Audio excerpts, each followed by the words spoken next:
درود بر بینندگان برنامه منافع ملی. من آریا کنگرلو هستم و این برنامه به طور مرتب و روزانه در این روزها حداقل به حضور شما تقدیم میشه. در این برنامه به مسئله منافع ملی که در انقلاب پیشین مقفول باقی مانده بود میپردازیم و سعی میکنیم که منافع تمامی کشورمون رو، منافع ملت ایران رو که قراره منافع ملی باشه رو به کمک کارشناسانمون جستجو کنیم و ببینیم در این روزهای بسیار بحرانی منافع ملی ما چیست. امروز با دوستان عزیزمون جناب کاوه آهنگری و حسین خرم هستیم. جناب آهنگری خیلی خوش آمدید. درود بر شما جناب دکتر کنگرلو و همچنین عرض سلام و ادب دارم خدمت جناب خرم، بینندگان و شنوندگان عزیز و همکاران تلاشگرتون. خوشحالم که در خدمتتون هستم. جناب خرم خیلی خوش آمدید. خیلی متشکرم. و خدمت بینندگان آقای دکتر کنگرلو، آقای آهنگری سلام عرض میکنم و شهامت مردم ایران رو مجددا تحسین میکنم. بله، میخوام برنامه امروز رو با یه شعری از حافظ شروع کنم جناب آهنگری، جناب خرم، و در طول برنامه وجه تسمیه این شعر رو در رابطه با این روزگاران، در رابطه با فداکاری ها و جانفشانی های ملت ایران و در رابطه با اینی که قراره چه اتفاقی بیفته، ببینیم که آیا این شعر حافظ میتونه کمک ما کنه که بفهمیم چی قراره اتفاق بیفته. حافظ میگه منم که شهره شهرم به عشق ورزیدن، منم که دیده نیالوده ام به بد دیدن. وفا کنیم و ملامت کشیم و خوش باشیم، که در طریقت ما کافریست رنجیدن. به پیر میکده گفتم که چیست راه نجات، بخواست جام می و گفت راز پوشیدن. در این روزگارا جناب آهنگری ما تحلیل های بسیار زیادی رو در رابطه با ایران میبینیم، تحلیل هایی که بعضی وقتا 180 درجه با هم دیگه مخالفه. یه عده‌ای موافق حمله آمریکان، یه عده‌ای میگن حمله آمریکا خیانت به منافع ملی است و کسانی که طرفدار این حمله هستند خائن به منافع ملی ما هستند. از طرف دیگه کسانی هستند که میگن شرایط به نقطه‌ای رسیده آنچنان صحنه سیاست ایران، یعنی نبردگاه بین ملت ایران و جمهوری اسلامی، آنچنان قفل شده که کلید این قفل فقط به دست یک نیروی خارجی که از پس دستگاه سرکوب جمهوری اسلامی بر بیاد. شما در این 180 درجه طیف در کجای این طیف قرار دارین و چطور میتونن یه ملتی حداقل تحلیلگراش اینجوری 180 درجه با همدیگه اختلاف داشته باشن درباره یه موضوعی که قراره خیلی واضح و روشن و صریح و ساده باشه؟ یه شاعر بسیار نابغه‌ای کردها دارن که بعد از 1000 سال قانون در طب شفا رو به حساب قانون در طب بواری سینا رو به فارسی ترجمه کرد استاد شرفکندی ما مستهجا. روایات خیام ترجمه کرده. من خب روایات خیام خوندم، ولی روایات خیام به کردی برای من اصلا یک جهان دیگری است. یه بیتش میگه چپگردی گردونگران کشتمی، نزان پرستی بونان کشتمی. این گردش چرخ روزگار که چپ چپکی میچرخه، بعد نادانی گرایی یا نادانی پرستی برای نان مرا کشت. هر تحلیلی اگر مبناش منافع شخصی باشه، حالا هر منفعتی، میتونه مادی باشه، میتونه شهرت باشه یا هر چیزی دیگه ای باشه، رو من در زمره خیانت به نسل‌های آتی و این خاک و میهن و مردم میدونم راستش. اگر میخوایم تحلیل بکنیم، اولا باید مسئولانه تحلیل بکنیم. دوما این که باید با در نظر گرفتن امروز و فردا و اونایی که در فردا خواهند زیست که قطعا من یکی از اونها نخواهم بود و نسل‌هایی که در فرداهای دیگر خواهند اومد و ما نسبت به اونها مسئولیت داریم. سوم این که من تحلیل های این گونه رو در رابطه با این مسائل حمله نظامی و غیر و اینا رو در بازی یا معادله قدرت تعریف میکنم و میسنجم و بعد تحلیل میکنم.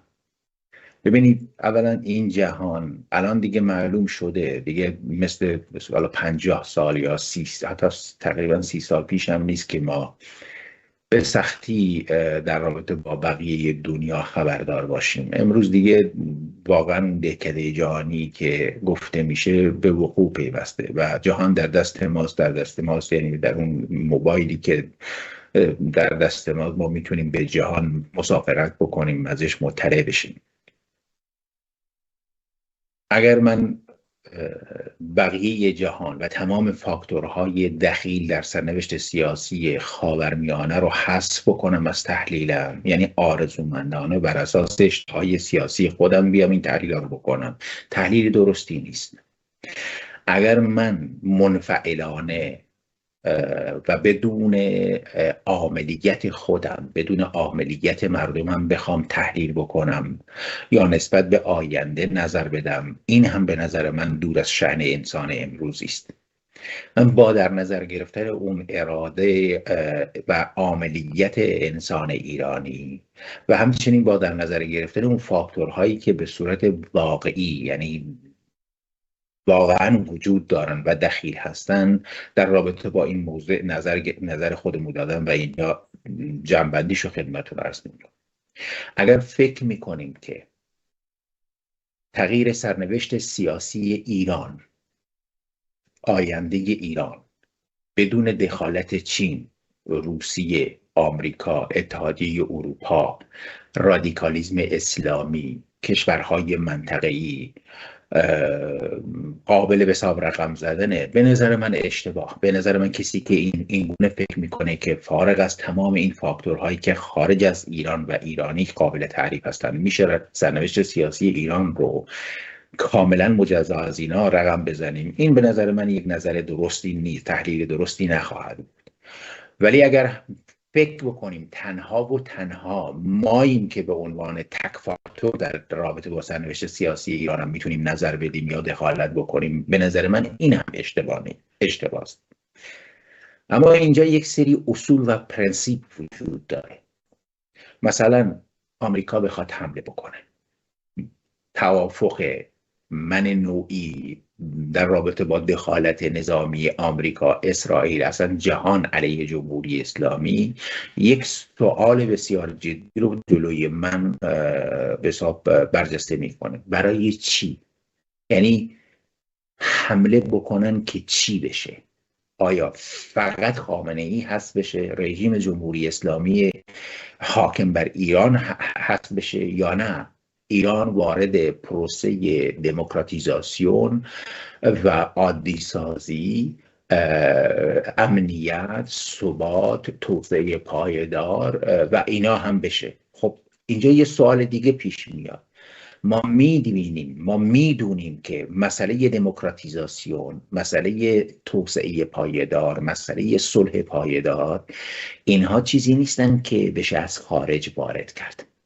اینا چیزی نیستن که بشه از طریق بمب وارد کرد یا از طریق به حساب یک کشور خارجی به ایران وارد کرد. همچنان که آمریکا نتونست دموکراسی رو وارد افغانستان بکنه، وارد عراق بکنه و نمیتونه دموکراسی رو وارد سوریه بکنه. اینها ربط داره به مسائل بسیار خودریز، آشکار و پنهان در درون لایه‌ها و بافت‌های اجتماعی، ساختار فرهنگی، تاریخ، جهانبینی، پرسپکتیو و منتالیته تک تک اون افرادی که درون اون سرزمین زندگی میکنن. ما نمیتونیم با یک گوشه نگاه رادیکال، حالا چه مذهبی چه اتنیکی فرق نمیکنه، بخوایم وارد دموکراسی بشیم. از یک طرف من تمام کمک‌های خارجی ها رو با نگهداشت اصول و پرنسیپی که نزد خودم محترم هستن بهشون خوش آمد میگم، قبول دارم که باید همکاری بشه، قبول دارم که باید به ایرانیان کمک بشه. کمترین کمک اینه که مثلا وقتی که ما وارد این حالت میشیم یا قبلا شدیم، چه این قیام اخیر، چه قیام ژینا یا حتی قیام های قبلی، مگر حتی در زمانی که احزاب کردستان ایران با جمهوری اسلامی در یک جنگ نظامی و نابرابر و تحمیلی بودن، مثلا پزشکان بدون مرز وقتی که عدهشون اومده بودن در کردستان خدمت میکردن، زخمی ها رو حساب مداوا میکردن، اینا مگه کار بدی بود؟ مگه این کمک بده که از طرف یک سازمان جهانی غیر ایرانی به مثلا این پیشمرگان میشد؟ نه، اینا خوبن. یا مثلا داروهایی که حتی خود بنده در فرستادن این داروها به مردم دخالت داشتم، خیلی هم دخالت داشتن که کمک ها رو میفرستادن. پس از یک جهت ما بله میتونیم از کمک کشورهای دیگر، دولتهای دموکراتیک دیگر، با نگهداشت اون اصول و پرنسیپ‌های پایه‌ای، اون حفظ استقلال خودمون، حفظ و در به حساب نگهداشت اون آینده و اون به حساب برنامه‌ای که نسبت به آینده ایران داریم، کمک بخواهیم، کمک بگیریم. اما اینکه اگه فکر کنیم 4 تا بمب میتونن ایران رو شاید بتونن از چنگ خامنه‌ای آزاد بکنن، ولی ایران رو نمیتونن وارد آزادی بکنن. ایران رو میتونن از چنگ رژیم جمهوری اسلامی و سپاه تروریستی پاسداران نجات بدن، ولی ایران رو نمیتونن دموکراتیزه بکنن. پس این به نظر من یک هیکلی است، یک جسمی است که 2 تا بال میخواد، 2 تا پایه میخواد.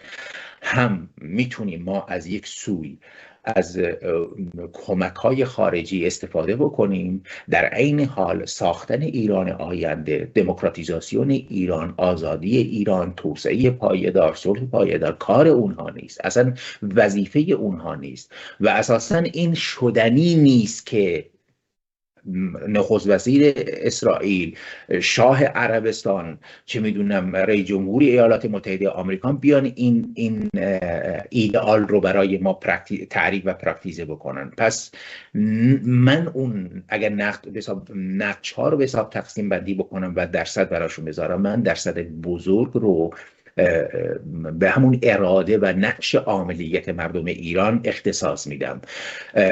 من بسیار خوشحال هستم که اسرائیل در یک عملیات هوشمندانه تونسته یک سری از سران تروریستی سپاه پاسداران رو خنثی بکنه، ولی این به این معنا نیست که این بمب‌ها یا این عملیات‌ها میتونن ما را به سعادت برسونن، ما را به یک صلح پایدار، ما را به یک توسعه پایدار و دموکراسی استاندارد امروزی برسونن.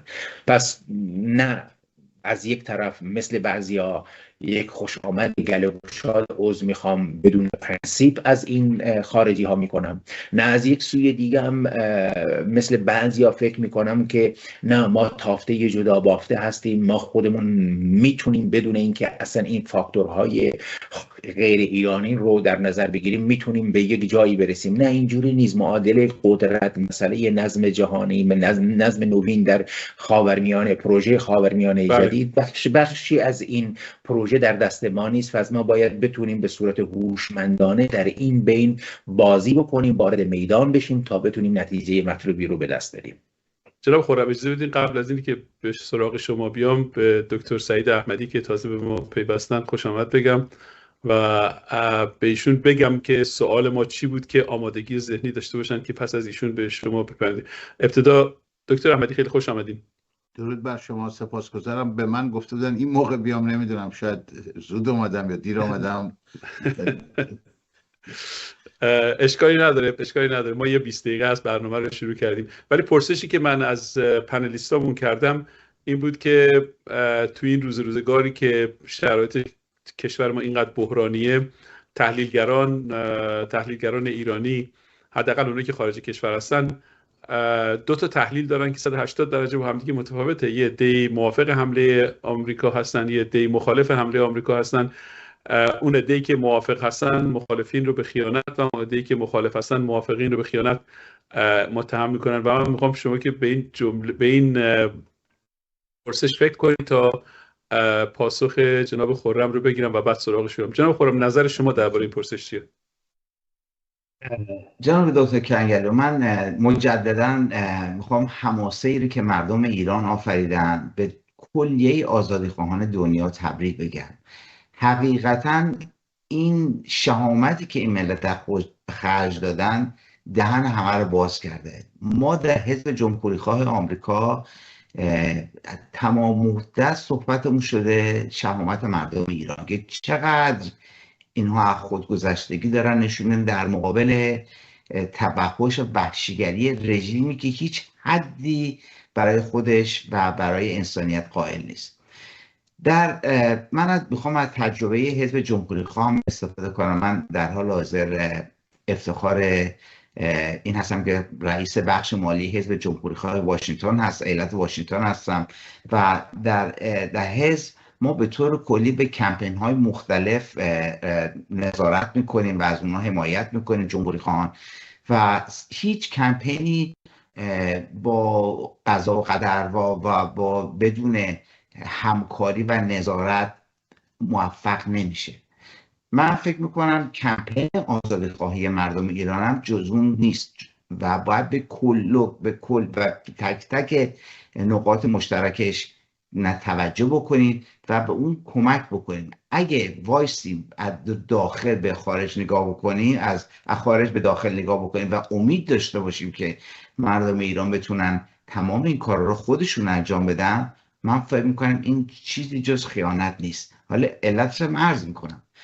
توجه کنید در حال حاضر جمهوری اسلامی به خاطر منافع مالی که بعضی بخشش میکنه، به خصوص به کشورهای مجاور، تمام کشورهای مجاور حداقل در ظاهر و در ظاهر تو اونجایی که بتونن سعی میکنن از جمهوری اسلامی حمایت بکنن و ندادن اجازه، حالا در ظاهر میگم، اجازه ندادن استفاده آمریکا از پایگاه نظامیش، این میتونه یک شاهدی از این قضیه باشه.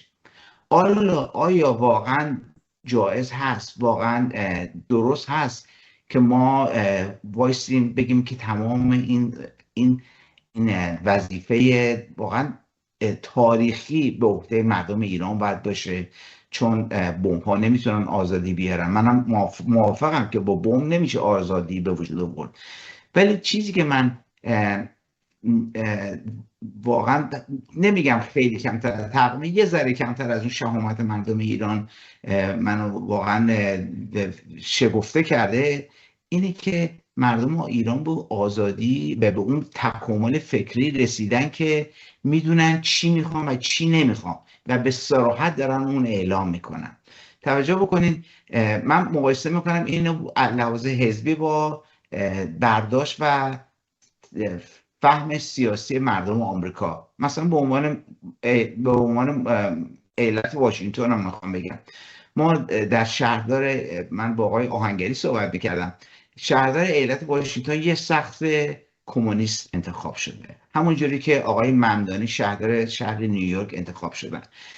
یه کسی که میگم آقای ممدانی بابانی، یه کسی که هیچ گونه تجربه اقتصادی نداره، هیچ کسی که هیچ گونه تجربه سیاسی نداشته در عمرش، و این چجوری میتونه از طریق مردم منتخب انتخاب بشه؟ به خاطر جهل و فقر معلومات اجتماعی و معلومات اقتصادی و معلومات سیاسی اون جامعه هست.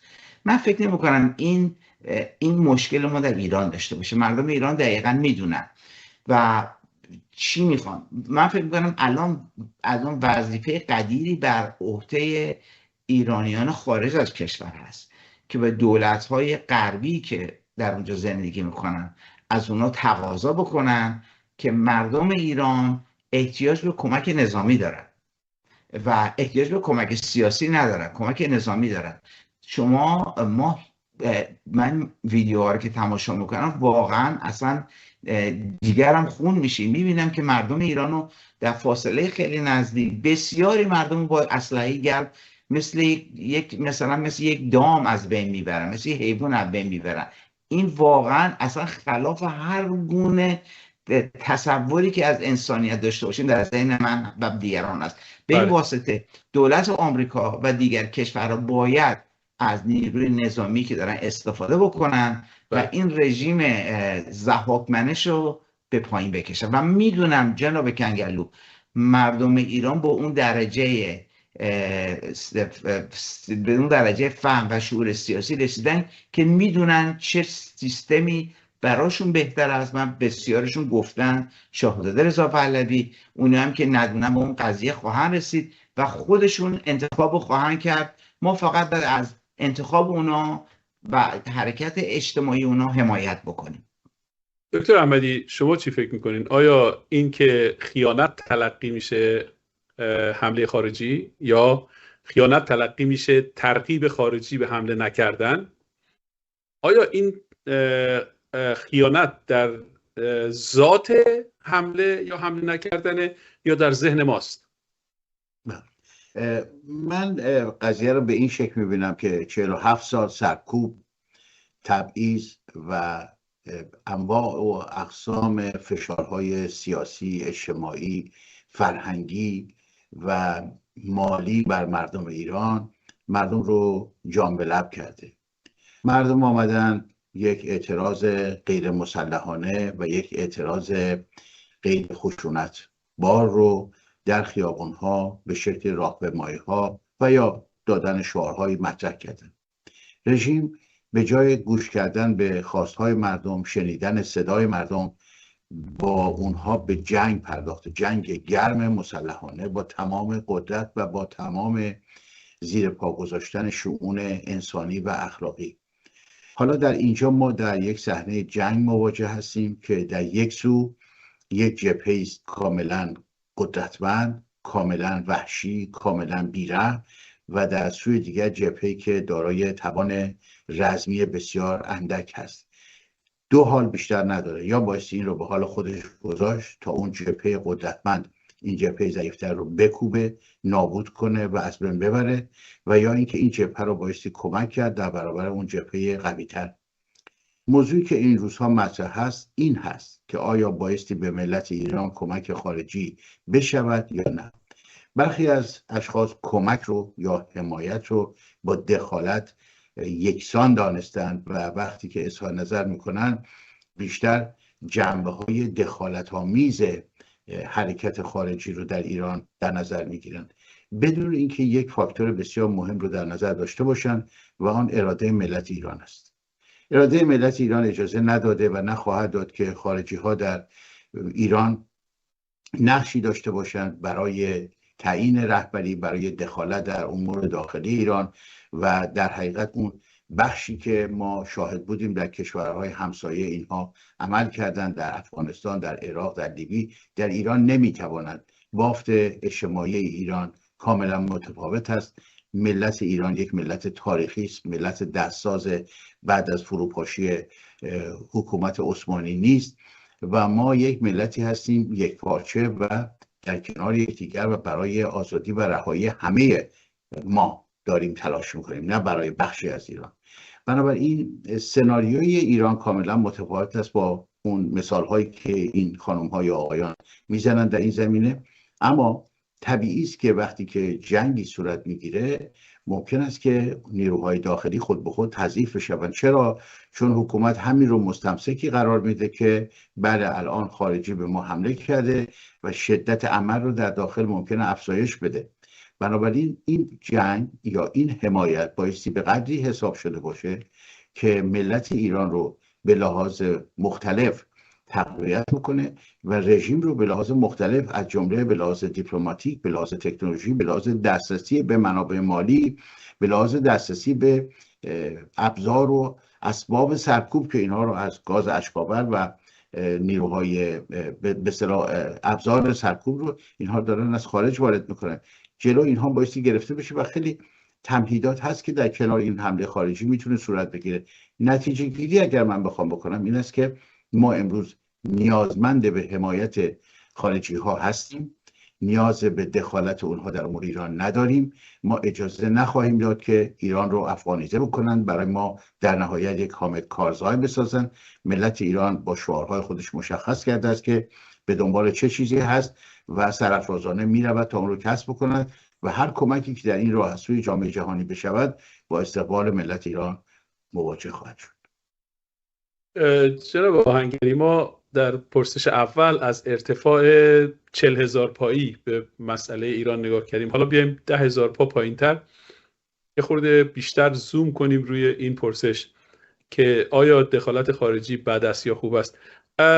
من میخوام از شما بپرسم که اون کسانی که فرض میکنن یا ادعا میکنن که دخالت خارجی بده، بعد بلا فاصله به چند تا مثال اشاره میکنن، مثلا به عراق، مثلا به افغانستان، مثلا به سوریه.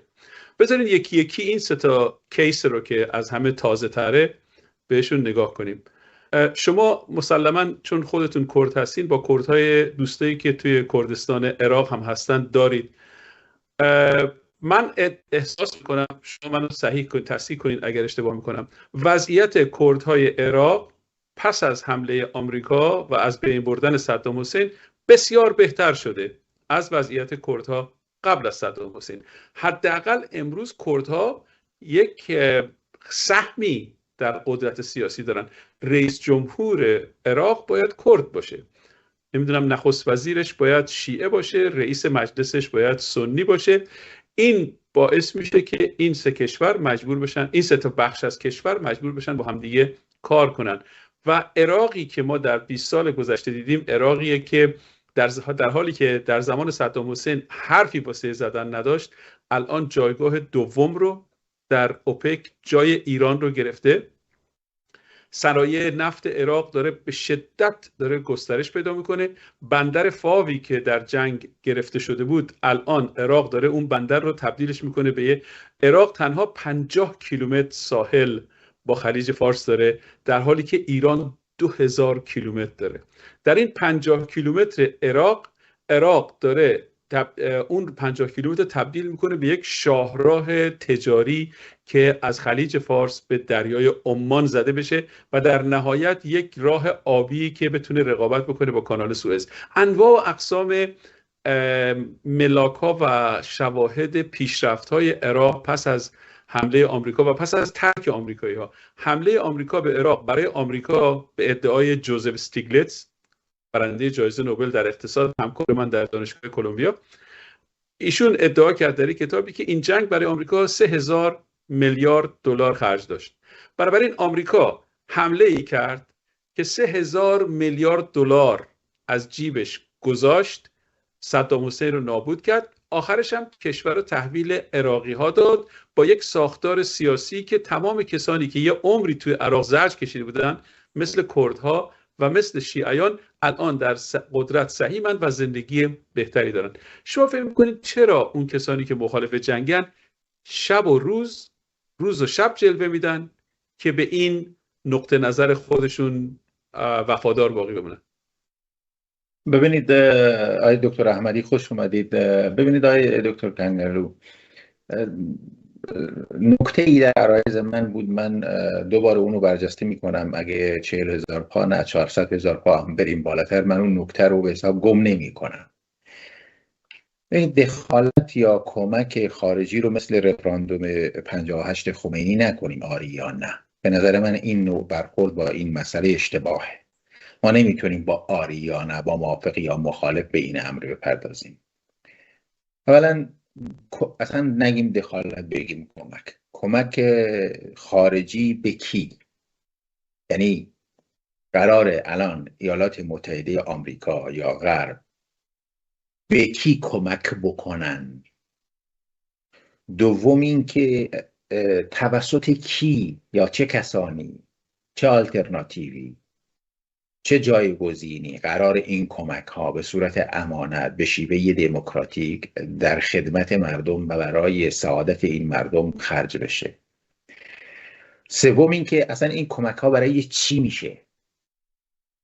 اگر فقط حذف یعنی حذف مثلا خامنه‌ای سران سپاه فلانه، به نظر من اصلا موافق یا مخالف بودن من بیهوده است.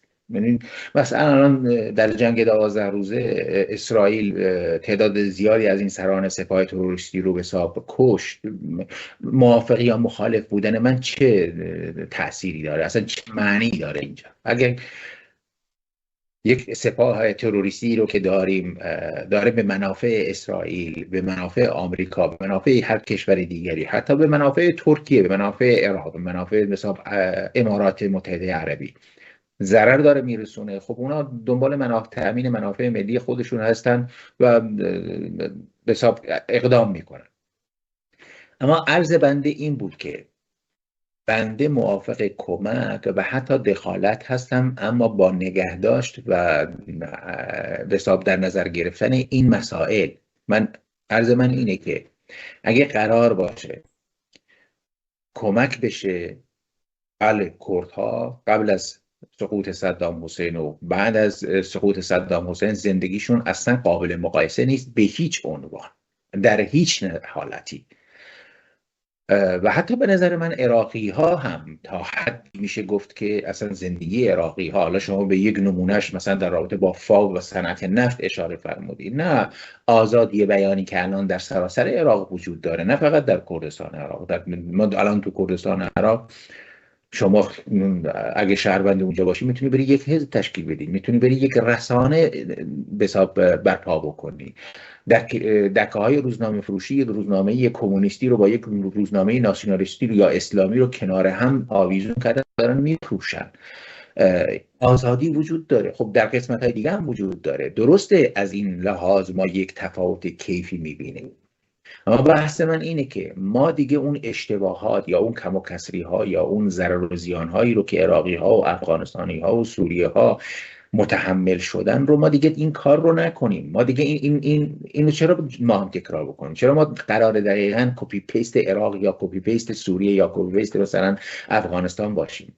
بله. به همین دلیل من بر اون نقش عاملیت تأکید میکنم. عرض بنده اینه اگر ما یک آلترناتیو دموکراتیک داشته باشیم که من برخلاف نظر هم جناب خرم و هم جناب احمدی اصلا فکر نمی کنم آقای رضا پهلوی یک آلترناتیو دموکراتیکه. اگر ما یک آلترناتیو دموکراتیک تکثرگرا داشته باشیم که این بنده خدا که اسمش آقای رضا پهلوی نشون داده علنا و عملا که دموکراتیک عمل نمیکنه، تکثرگرا نیست، یک حلقه ای رو تشکیل داده، خیلی هم رفتاراشون دور از ادب و اصلا وحشتناکه. اگر یک آلترناتیو دموکراتیک باشه، مسئولیت ایران و ایرانی رو در مقابل هم برنامه‌های سیاسی اجرایی خودش قبول بکنه، مسئولیتش رو در مقابل آینده این مملکت، این مردم و نسل‌های آتی قبول بکنه و وارد یک گیم سیاسی با دیگر کشورها و فاکتورهای غیر ایرانی هم بشه، بله من این رو قبول دارم، هیچ اشکالی نداره. ولی اگر قرار باشه تنها و تنها هدف ما زندن جمهوری اسلامی باشه و ایران رو بدیم دست مثلا آمریکا یا اسرائیل، اون موقع این سوال پیش میاد بعدش چی خواهد شد؟ چه کسی مسئول اون آینده روزهای آتی خواهد بود که ما مثلا دیگه جمهوری اسلامی نداریم ولی این بعد از ولی رو باید پر بکنیم. بله. اجازه بدین قبل از اینکه سراغ جناب خرم برم به دکتر مهدی خزعلی هم که به ما پیوستن خوش آمد بگم. اگر دکتر خزعلی صدای منو میشنون میتونن به ما سلام علیکی بکنن با بینندگان ما تا قبل از اینی که به سراغ ایشون بیایم و پرسش رو با ایشون مطرح کنیم. مثل اینکه صدای من نمیشنن، به هر صورت ما به گفتگو خود ادامه میدیم تا ایشون به ما بپیوندن. جناب خرم، این نکته‌ای که جناب آهنگری مطرح میکنن، نکته‌ای که این کسانی که قرار حمله کنن که ما قرار تصمیم بگیریم کارشون خوبه یا بده، میخوان به کی کمک کنن؟ آیا میخوان به ملت کمک کنن؟ آیا میخوان به منافع خودشون کمک کنن؟ اینا پرسش‌های بسیار مشروعیه که ما باید بهشون جواب داده باشیم قبل از اینی که بتونیم موضع خودمون رو نسبت به این مسئله روشن بکنیم.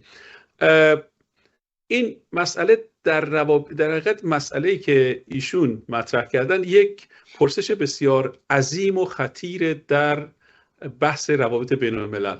در بحث روابط بین‌الملل کشورها منافع ملی دارن. آمریکا منافع ملی داره، روسیه منافع ملی داره، ایران منافع ملی داره، عربستان سعودی منافع ملی داره و میشه به جرئت گفت که تقریبا از این 197 کشور دنیا، جناب خزعلی خیلی خوش آمدید. صداتون بسته است. شرکت کنندگان در این نشست و بینندگان. من فکر کردم بعد از این نشست، چون ساعتی که گفته بودن ساعت 7 بود، منتظر بودم، فکر کردم برنامه ما بعد از گفتگو شما در خدمتتون هست. اشکالی نداره، ما از زود اومدن شما حد اکثر سوء استفاده رو میکنیم. بله، داشتم میگفتم که این مسئله که کشورها منافع ملی دارن و بعضی وقتا کی تو دنیا به ما گفته جناب خرم که منافع ملی آمریکا در هر زمینه‌ای ضد منافع ملی ایران، ضد منافع ملی فرانسه است، ضد منافع ملی عربستان سعودی یا ضد منافع ملی اسرائیل. منافع ملی آمریکا بعضی وقتا با منافع ملی فرانسه همخوانی پیدا میکنه، بعضی وقتا با منافع ملی ایران.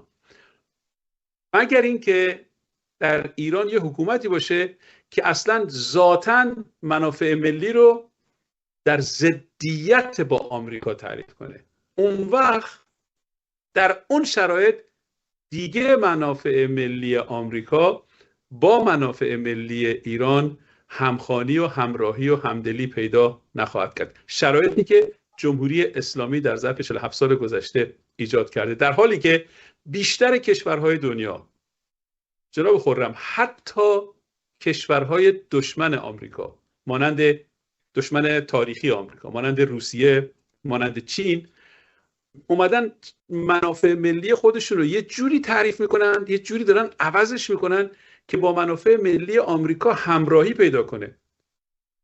که چرا این کارو میکنن؟ برای اینکه همه میدونن آمریکا بزرگترین اقتصاد دنیاست و پرقدرت‌ترین ارتش دنیا رو داره و تازه این دوتا تنها وجه مشخصه آمریکا نیست. آمریکا از نظر اخلاقی هم مرجع اخلاقی در سطح جهان و از یه نظر دیگه هم آمریکا در جهان رتبه اول رو داره که به نظر من این مقوله چهارم از اون مقوله اول و دوم و سوم مهمتره و اون قدرت نرم آمریکاست، قدرت فرهنگی آمریکاست، قدرت هالیوود و دموکراسی و شخصیت‌های آمریکایی. شما کمتر شخصیت روسی رو می‌بینین که در جهان معروف بشه، کمتر هنرپیشه چینی رو می‌بینین که مثلا در جهان سوم محبوب بشه، کمتر حتی شخصیت‌های سیاسی، شخصیت‌های ورزشی رو در جهان می‌بینین که اینطوری مانند آمریکایی‌ها. برای این 4 تا مقوله قدرت اقتصادی، قدرت سیاسی و مسئله قدرت اخلاقی در دموکراسی میگنجه و قدرت نرم، اینا چیزایی هست که جهان سعی میکنه به وسیله همراه اینا بودن منافع ملی خودشون رو طوری تنظیم بکنن که حد اکثر استفاده رو از عدم تضاد با آمریکا ببرن. به نظر شما چرا جمهوری اسلامی منافع ملی ما رو در تضاد با آمریکا تعریف کرده؟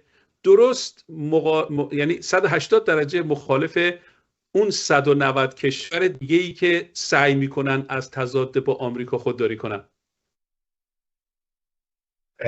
جناب دکتر کنگلو، سوال خیلی جالبی مطرح کردیم. به دوست عزیز آقای خزعلی تبریک میگم که به ما ملحق شدن و شهامت آقای خزعلی رو تعریف میکنم ازش، لطف کردن اومدن اینجا با ملحق شدن. من به نظر من هستش که در حال حاضر جمهوری اسلامی، در جواب سوال شما جناب دکتر کنگلو، جمهوری اسلامی سعی میکنه یا سعی کرده در 47 سال اخیر انحصار قدرت به وجود بیاره و این انحصار قدرت لازمه هستش که محدودیت‌های فکری شامل باشه و شناختن آمریکا و دنیای غرب به عنوان یک دشمن به این انحصار فکریش کمک کرده. در حال حاضر من فکر میکنم اون مقوله 47 ساله تموم شده است و واقعا با صحبت و مذاکره این کار عملی دیگه نیست. من از حضور آقای خزعلی شرمنده هستم، ولی من فکر میکنم در حال حاضر گزینه جز دخالت نظامی آمریکا جواب نمیتونه بده. مردم ایران به اون تکامل فکری رسیدن که میتونن آینده خودشون رو رقم بزنن. ما نمیتونیم کشور عراق و یا لیبی و دیگر کشورهای واقعا جهان سوم و افرادی که از لحاظ فکری یه در قهقرای فکری وجود داشتن با ایران الان مقایسه کنیم. اگه بخوایم مقایسه بکنیم، بعد ما ایران رو با ژاپن بعد جنگ جهانی دوم، ایران رو با آلمان و دیگر و فرانسه و دیگر کشورهای اروپای غربی مقایسه بکنیم. ایران از لحاظ مردم ایران از لحاظ تکامل فکری به اون حد رسیدن و میدونن چی میخوان. ببینید اونا چی میگن. مردم ایران الان منتظر حمله نظامی آمریکا هستن. شما از این تشویشی که جمهوری اسلامی و برخی از دوستان عزیز که نگران آینده هستن نباید به اون اکتفا بکنیم، نباید زیاد اون پافشاری بکنیم. بله آینده نگرانی داره، خصوصا همچین چیزی که ما نمیدونیم چی میاد دقیقاً در نهایت. ولی اون چیزی که مشخصه، مردم ایران از تکامل فکری برقرارن، مردم ایران میتونن آینده خودشون رو رقم بزنن و ما باید به این خواسته اونها احترام بذاریم. در مورد انتخاب مردم ایران شده که آیا مثلا شاهزاده رضا پهلوی کفایت این کار داره یا نه.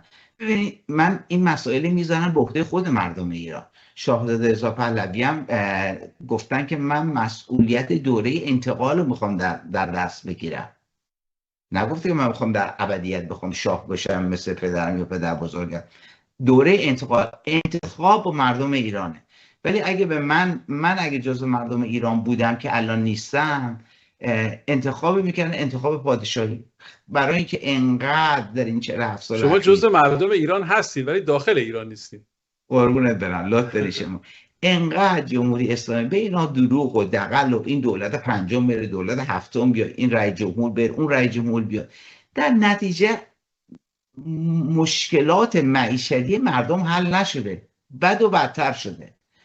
و من فکر میکنم دیگه الان به بنبست رسیده این قضیه.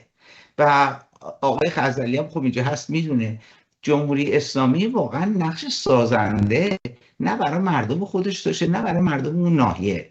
با کمک کردن به نمیدونم به گروه های فلسطینی، با کمک کردن به شبه نظامیان عراق، ببین زندگی اینا رو به کجا رسونده. ببین دنیا همونجور که شما فرمودین جناب دکتر کنگلو، الان دنیا شده هماهنگی نه مبارزه. اگه کشورهای غربی و ببخشید کشورهای ثالث بتونن با دولت‌های غربی بخصوص آمریکا که بزرگترین منافع اقتصادی دنیا در دستشه همکاری مشترک داشته باشن، میتونن به مردم خودشون هم کمک برسونن. این امر خیلی واجب. شما نگاه فقط بریم دبی رو نگاه بکنین، ببین چی ساختن عربستان، کشورهای یونایتد عرب امارات، اینا چی ساختن برای اینکه با دول غربی همکاری کردن و در کنار حفظ منافع خودشون تونستن منافع که مردم خودشون هم تامین بکنن. این درست همون کاری که جمهوری اسلامی نکرده و اگر چیزی تونسته از این مذاکرات به دست بیاری، از این هماهنگی، حفظ قدرت داخلی خودش بوده. و این واقعا من فکر کنم خیانتی هست در هم مردم ایران، در حق مردم ایران، اگه ما این واقعیت‌ها رو بیان نکنیم و اجازه ندیم دوباره غربی به این واقعا میگم خیانت ادامه بدن. بله دکتر احمدی، چرچیل میگه که کشورها دوست و دشمن دائمی ندارن، منافع دائمی دارن. حالا اگر منافع ملی انقدر مهمه که از تشخیص دوست و دشمن مهمتره، به نظر شما کی قراره این منافع ملی رو تعریف کنه که سرنوشت کشور در گرو تعریف این منافع ملی؟ آیا حکومت باید منافع ملی رو تعریف کنه؟ آیا روشنفکران باید منافع ملی رو تعریف کنن؟ آیا احزاب سیاسی باید منافع ملی رو تعریف کنن؟ آیا روزنامه نگاران؟ آیا مردم عادی؟ کی قراره این منافع ملی رو تعریف کنه؟ برای که اگر شما بگین که گروه اول یعنی حکومت باید منافع ملی رو تعریف کنه، بنابراین هر کسی که اسلحه دستشه و قدرت دستشه خودشو حکومت مینامه، میگه منافع ملی اینه، یعنی یعنی بقای خودش رو جای منافع ملی میذاره، میگه چون من حکومتم و حکومت در مصدر تعریف منافع ملیه. بنابراین منافع ملی به نظر من اینه همه دیگه باید تعریف خودشون رو از منافع ملی دور بریزن.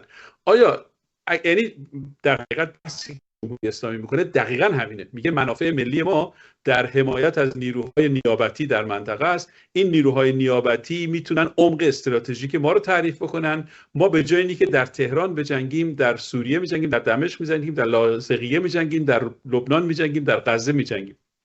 جمهوری اسلامی بنابراین این شکلی منافع ملی رو تعریف میکنه و بر اساس تعریف اون توجیه میکنه که به اینا پول بده، برای بهبود وضع ملت ایران پول خرج نکنه، برای تکمیل مترو تهران پول خرج نکنه، برای قدرتمند شدن ارزش پول ملی پول خرج نکنه، برای بالا رفتن پرستیژ پاسپورت ما پول خرج نکنه، ولی تمام این پول ها رو ببره توی لبنان و غزه و سوریه و عراق و یمن خرج بکنه، چون این تفکر و این تصویر و این زاویه رو از تعریف منافع ملی داره. بنابراین این خیلی مهمه که ما از خودمون بپرسیم که چه کسی حق تعریف منافع ملی رو داره و آیا میتونه هر کسی به صرف اینکه تفنگ در دستشه منافع ملی رو یه جوری تعریف کنه و هر کسی دیگه یه جوری دیگه تعریف کنه به طرف شلیک کنه؟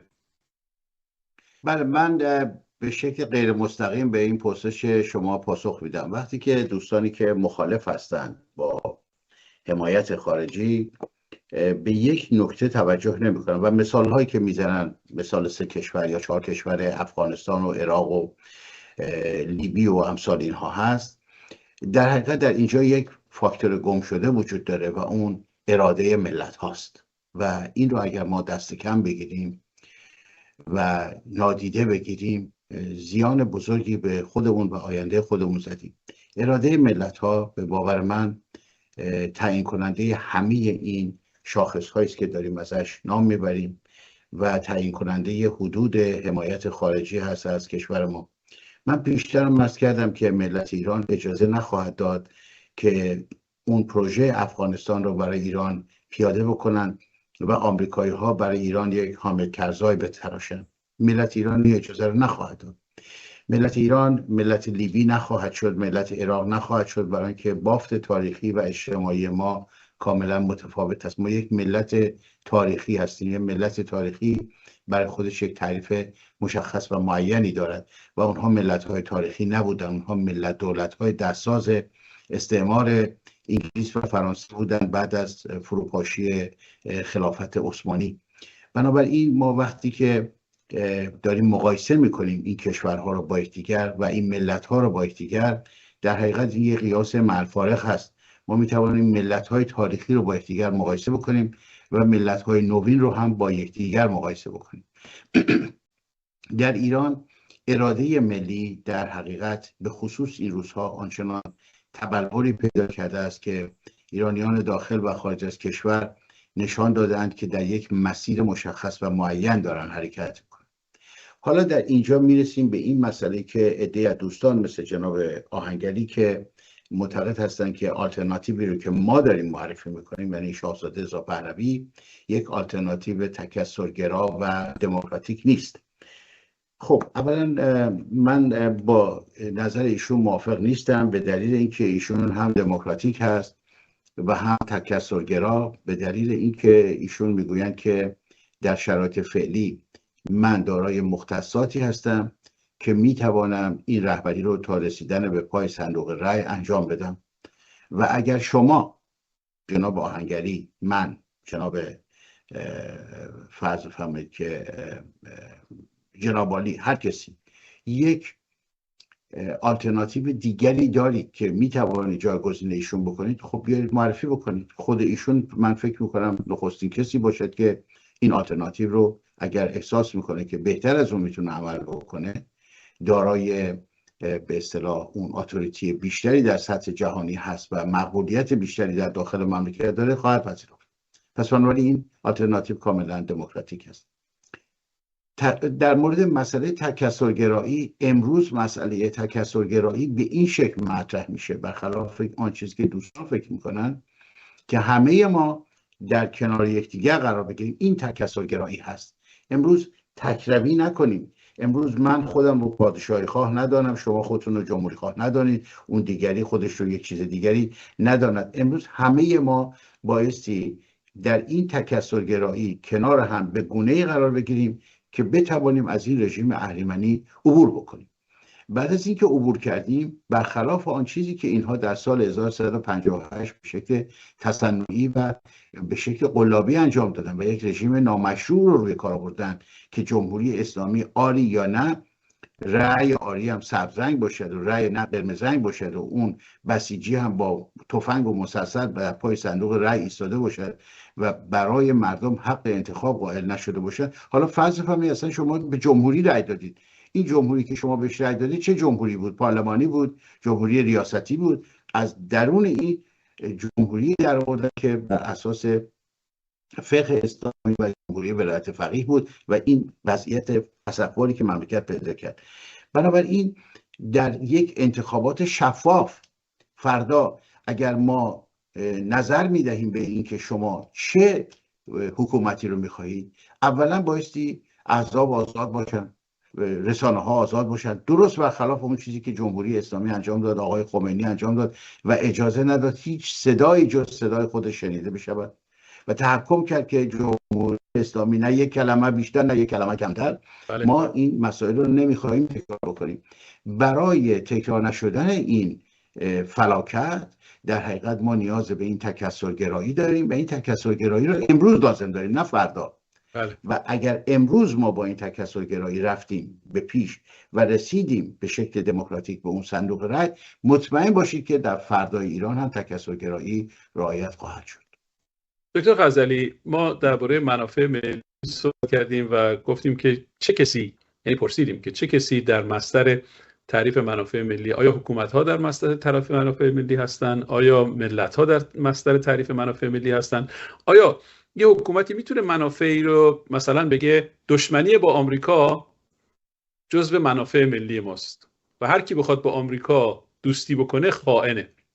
آقای خامنه‌ای توی یکی از نطقاش گفت ما با آمریکا نمیتونیم دوستی بکنیم برای اینکه تضاد ما با آمریکا تضاد موردی نیست، تضاد بنیادیه، غیر قابل حل. اینجوری نیست که مثلا در مورد هسته‌ای حلش کنیم، در مورد مثلا عراق نتونیم حلش کنیم یا در مورد موشکی حلش کنیم، درباره نیابتی نتونیم.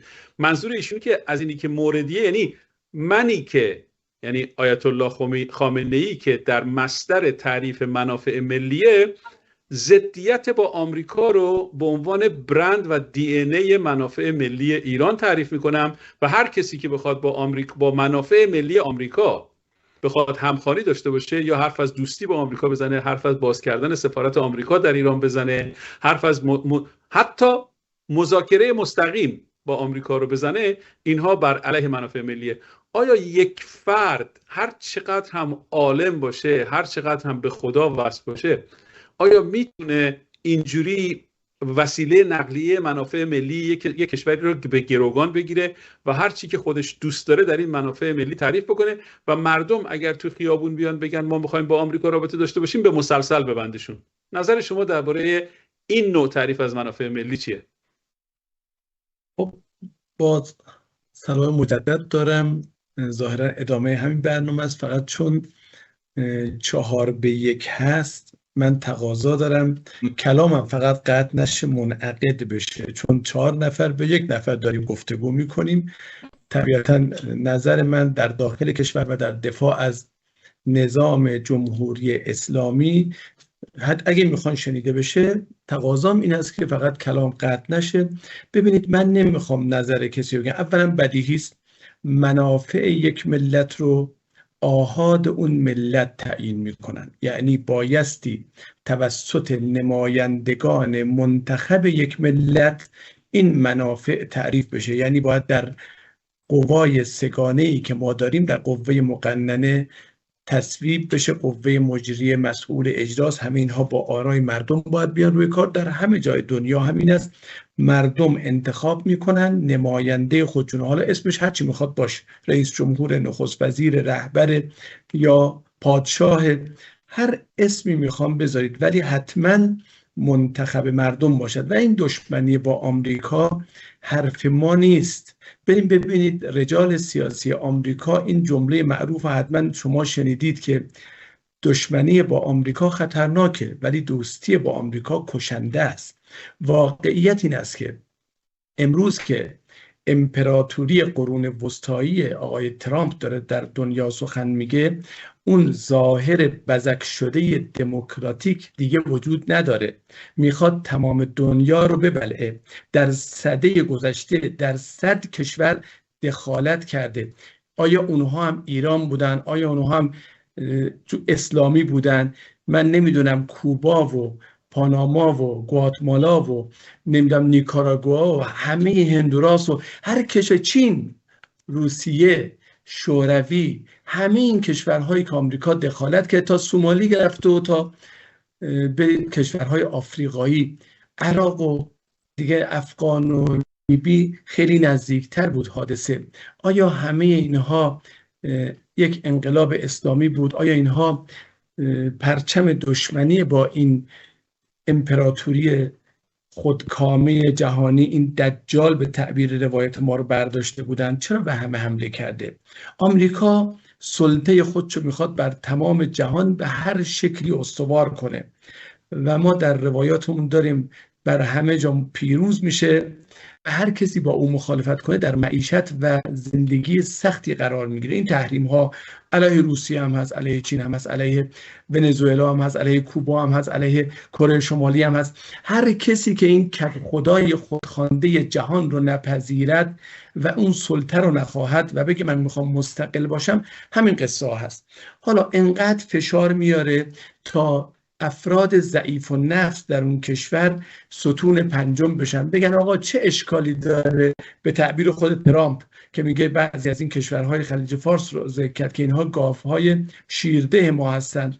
بسیاری از آدمهای ضعیف و نفس ستون پنجم در داخل کشور ما میگن چه اشکالی داره ما ستون پنجم، ما گاو شیرده باشیم، علف بده بخوریم و بدوشد، آخرش هم حالا نمیداند که سرتونم میبرد و گوشتتونم میخورد و پوستتونم کفش میکنه راه میره.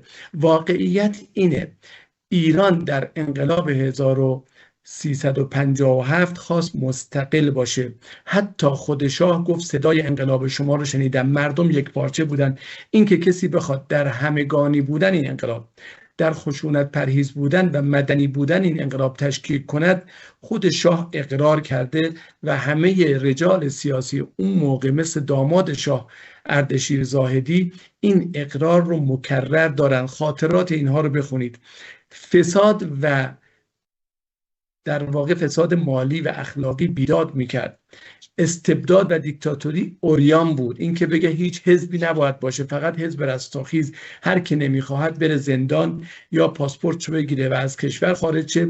و در محفل خصوصی گفت یا 1 متر بره زیر زمین، یعنی یا مرگ یا حزب رستاخیز رو بپذیرد. اینها چیزهایی است که ما دیدیم، جنایات زمان شاه رو دیدیم.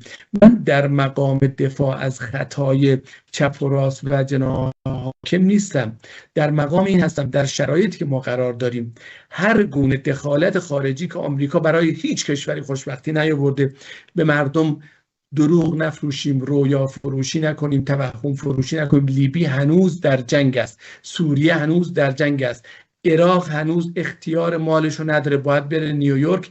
او هر چقدر صلاح بدونه به عراق میدهد، نفتشو دارن میبرند.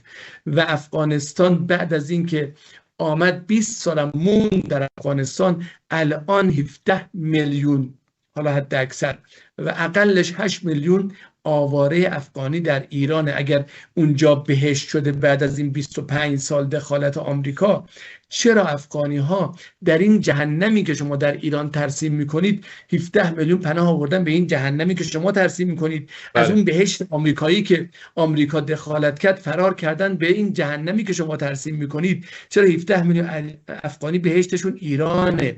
اینها رو عوض میکنن، صحنه ها رو عوض میکنن. در زمان شاه فقر و فلاکت و دزدی و قاچاق، خواهر شاه قاچاق مواد مخدر میکنه. در مرکز تهران حلبی آباد داریم و فقر از 75% روستایی هستند که نه آب آشامیدنی دارن، نه برق دارن نه هیچ گاز که اصلا هیچ جا نداشتن، ولی هیچ امکانات اولیه زندگی ندارن. بله. اقوام همه سرکوب شده، بلوچ و کرد و ترک و لر سرکوب شدن، لشکرکشی های متعدد به اقوام مختلف، اینا همه بوده. چرا میخوام صحنه رو عوض کنیم؟ و در کلام آخر این شازده‌ای که شما میخواهید به مردم معرفی کنید، الان اول کار یه چیزی نوشته که یعنی قوای سگانه در اختیار خودش، همه چی در اختیار خودش، فعال مایشا، اونم کسی که نه دانشگاه رفته، نه درس خونده، نه این 47 سال کار کرده، میگه پولمو مامانم میده.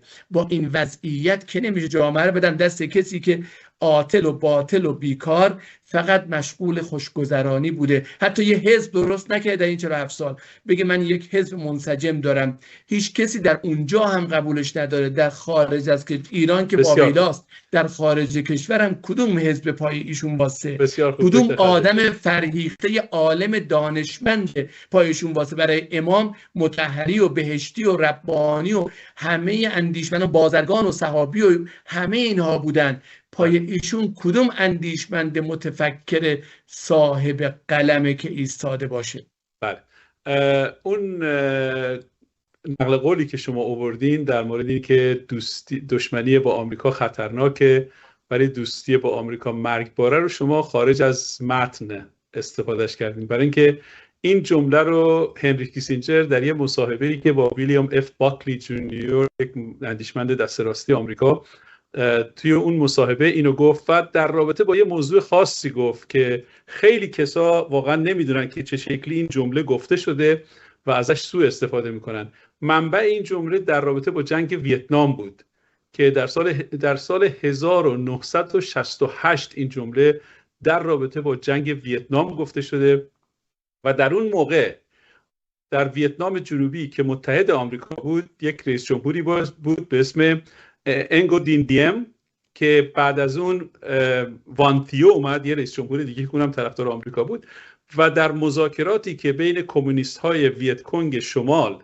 و نیروهای جنوبی میشد، اینها میخواستن از آمریکا که دست حمایت از وان تیو برداره و در رابطه با اینی که آیا آمریکا باید دست از حمایت از این رئیس جمهوری که یه عمری به آمریکا خدمت کرده برداره یا نه، کیسینجر با ویلیام اف باکلی جونیور داره صحبت میکنه در سال 1968 و میگه اگر ما این کاری رو بکنیم، اون وقت به این معنیه که دوستی با آمریکا خطرناکه و دشمنی با آمریکا لیتاله.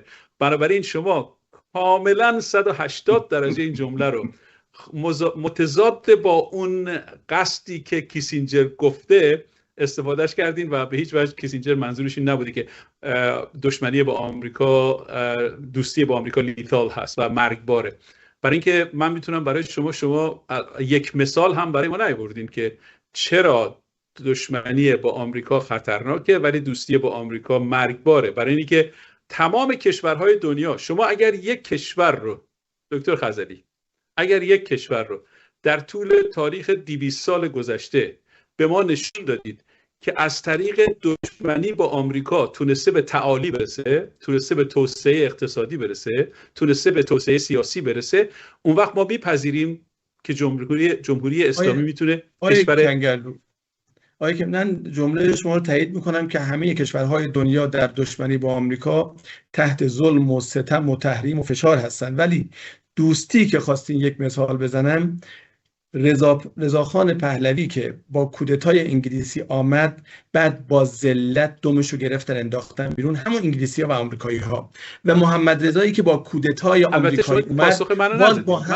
با همون ذلت از این کشور انداختنش بیرون. یعنی دقیقاً اونهایی که اونا آوردن با ذلت اولا دوشیدنشون هر دو رو و بعد با ذلت انداختن بیرون. من مثال دور نمیرم، اگه بخوام براتون 100 تا مثال میزنم. خواستم در کشور خودمون بمونیم، حاشیه نریم. به شرط اینکه محمد رضا و رضاخان با دوستی با انگلیس و آمریکا سرنوشتشون رو ما دیدیم.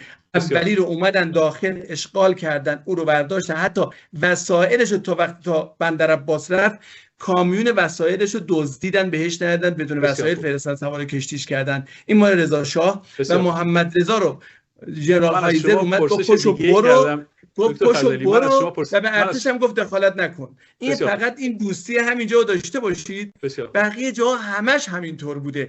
یعنی اگر با پینوشه اینا وفا کردن، کودتا کردن در شیلی، پینوشه رو آوردن ولی بعد چه کارش کردن؟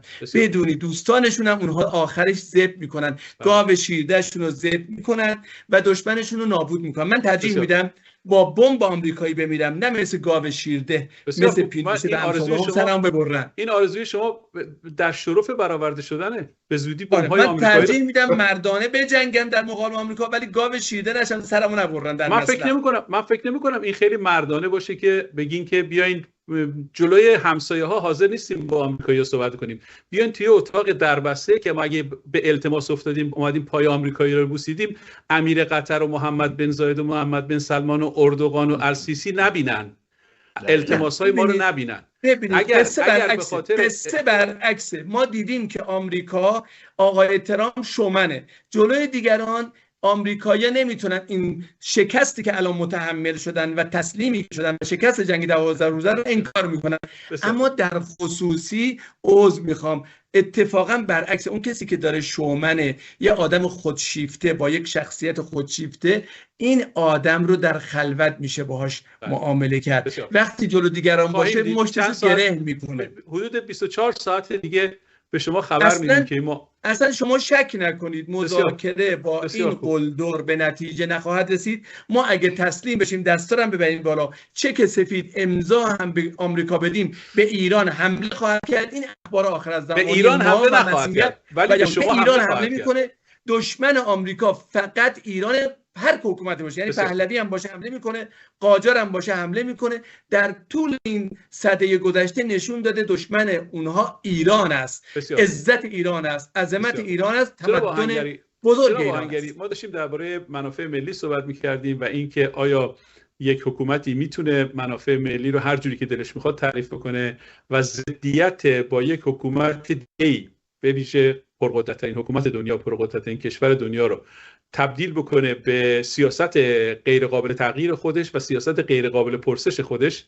و اگه مردم پس از پرداختن یه همچین قیمت گزافی که 47 سال پیشرفت‌های اقتصادی ما متوقف بشه، نه تنها متوقف بشه بلکه عقبگرد بکنه به دلیل این سیاست، موقعی که مردم میان توی خیابون میگن ما میخوایم با آمریکا رابطه داشته باشیم، موقعی که مردم ایران بزرگترین مقصد توریستیشون و مهاجرتشون آمریکا و اروپا، یعنی همون جاهایی که آقای خامنه‌ای با فرهنگشون دشمنی داره، آیا یک حکومتی میتونه علیرغم این شواهد، علیرغم اینی که هیچ کشوری در دشمنی با آمریکا به توسعه اقتصادی دست پیدا نکرده، حتی چین که یکی از پرقدرت‌ترین، حتی قبل از دنگ شیائوپینگ، چین یکی از پرقدرت‌ترین کشورهای دنیا بود، دارای بمب اتمی بود، دارای بمب هیدروژنی بود، انواع اقسام چیزا، بالاخره تصمیم گرفت که فقط از طریق دوستی با آمریکا میشه به توسعه اقتصادی دست پیدا کرد.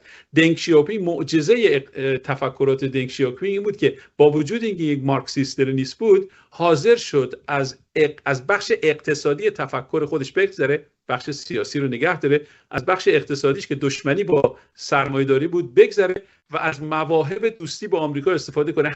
همین کار نشون داد که این آقا دنگ شیائوپینگ با وجود اینکه کمونیست بود، ولی به منافع ملی چین رو بالای منافع ایدئولوژیک خودش گذاشت و اون شکوفایی اقتصادی که در 40 سال گذشته چین تجربه کرده رو همه دیدیم. شما فکر می‌کنین که آیا حالا می‌بینیم که آمریکا می‌خواد چین رو بزنه دیگه؟ بسیار دشمنی می‌کنه. و شما آیا فکر می‌کنین که این مسئله تعریف منافع ملی و اینکه یک رهبری مثلا مثل آقای خامنه‌ای، مثل مادورو، مثل کاسترو توی کوبا بخوان دشمنی با آمریکا رو پنهان کنن در زیر لباس ایدئولوژیک خودشون و کشوری رو به فلاکت کوبا، به فلاکت ونزوئلا و به فلاکت ایران بندازن، آیا این قابل توجیه از نظر اخلاقی، از نظر روابط سیاسی؟ و اگه یک کشور دیگه‌ای مثل آمریکا بیاد بخواد این رهبر خودخوانده و خودخواه رو بخواد از جا بکنه تا این مردم بتونن سرنوشت خودشون تعیین کنن،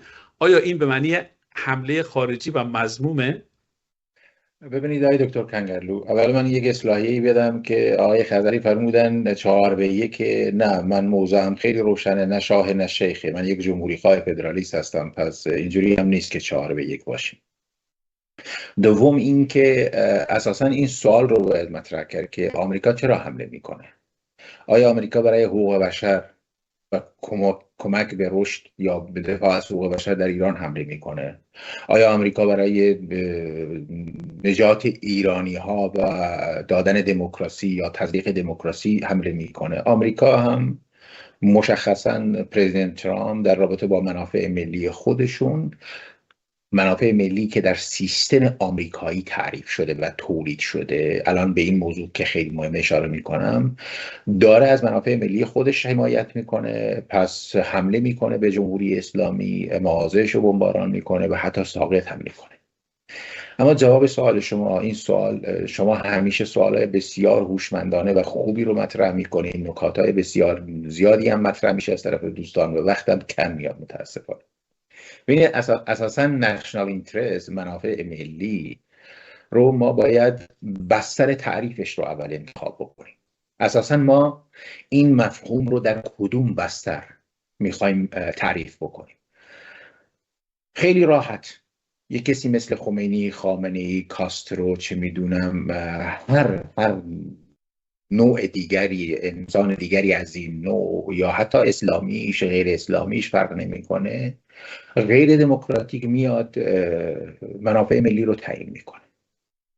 اگر پس ما یک بستر غیر دموکراتیک رو برای تعریف این مفهوم، برای رشد این مفهوم، برای چاندن این مفهوم، این به حساب دانه فکری انتخاب بکنیم، اگر غیر دموکراتیک باشه، همون چیزی که میشه که شما میفرمایید و خود آقای خضری هم که داره ازش تعریف میکنه. من فکر نمی کنم که جمهوری اسلامی، استراتژی های جمهوری اسلامی، چه به لحاظ نظامی، چه سیاسی، چه فرهنگی، چه مذهبی، هیچ کدومشون، چه اجتماعی، هیچ کدومشون ربطی به منافع ملی داشته باشه. در کشوری که ما متکثر هستیم، انواع مذهب داریم، وقتی که تمام ارکان این نظام در خدمت شیعه 12 امامی تعریف میشه، این غیر ملی است. مگر اینکه بگیم فقط اونایی که شیعه 12 امامی هستن ملتن، دیگه بقیه کی هستن؟ مهاجرن، نمیدونم غیر ایرانی هستن، غیر شهروند هستن، اشکال. خب اینجوری هم میشه بهش نگاه کرد. ما در ایران مگه فقط یک زبان داریم؟ ما در ایران مگه فقط فارس داریم؟ ما در ایران مگه فقط سنی داریم یا شیعه داریم؟ مگه بهایی نداریم؟ مگه غیره نداریم؟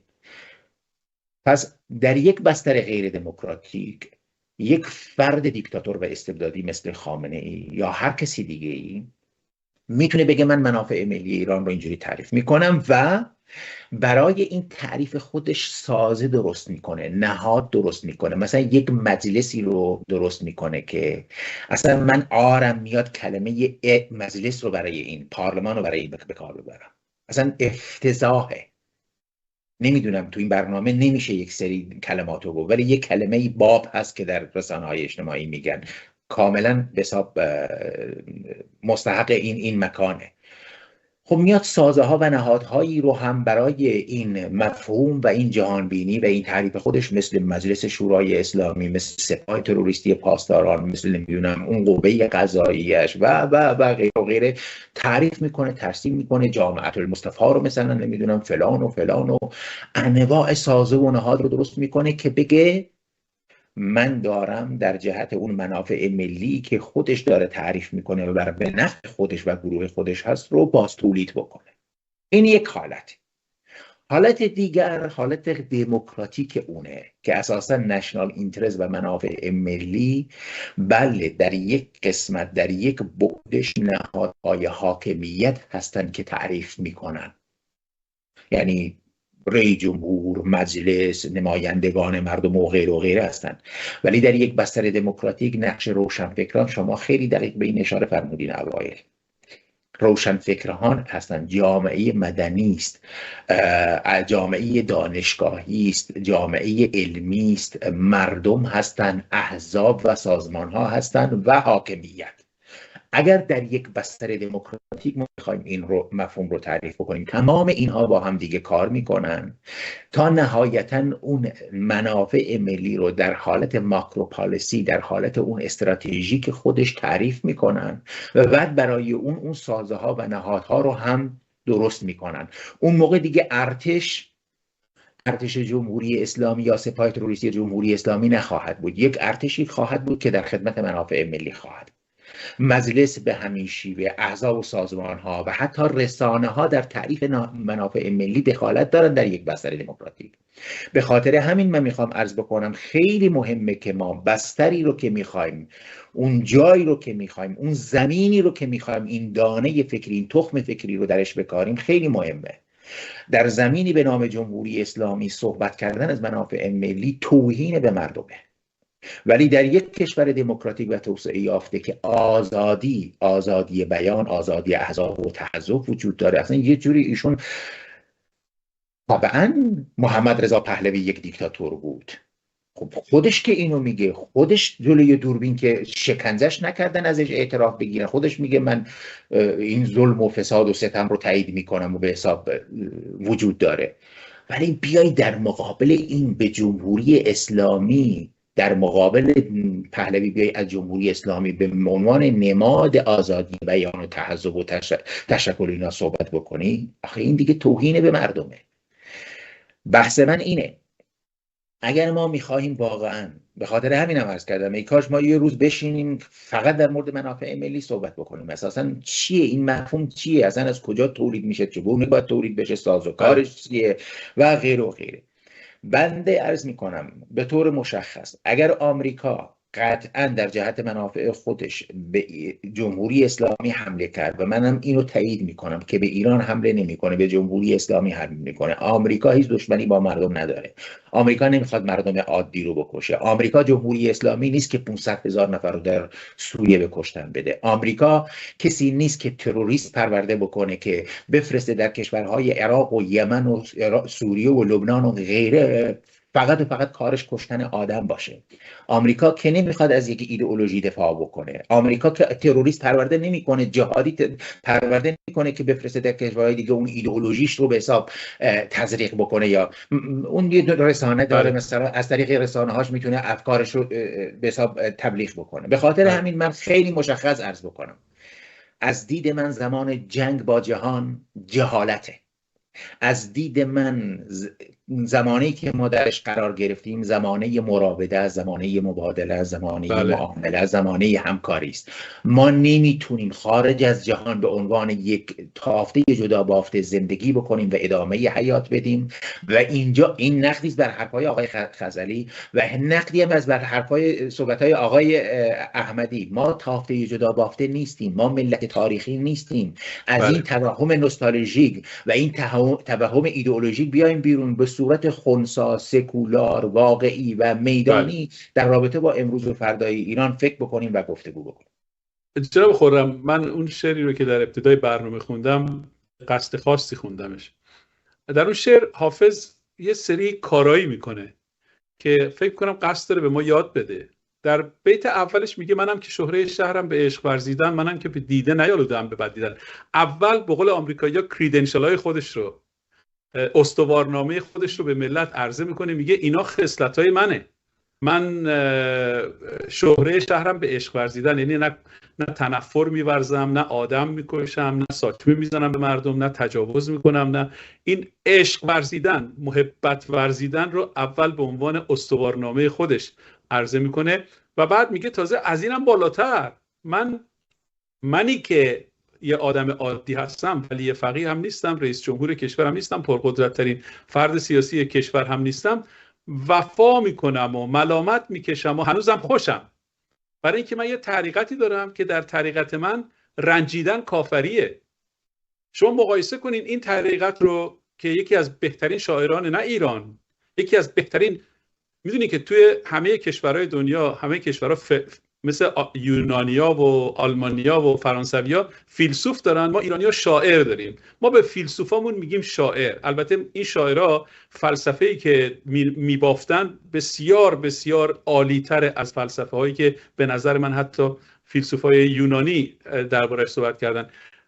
او در این شعرش یه نکته بسیار زیبایی در رابطه با تعیین مشروعیت آقای خامنه‌ای به ما میگه مبوس جز لب ساقی و جام می حافظ، که دست زهد فروشان خطاست بوسیدن. زهد فروشی مانند خامنه‌ای زاهد نیست، زهد فروشه.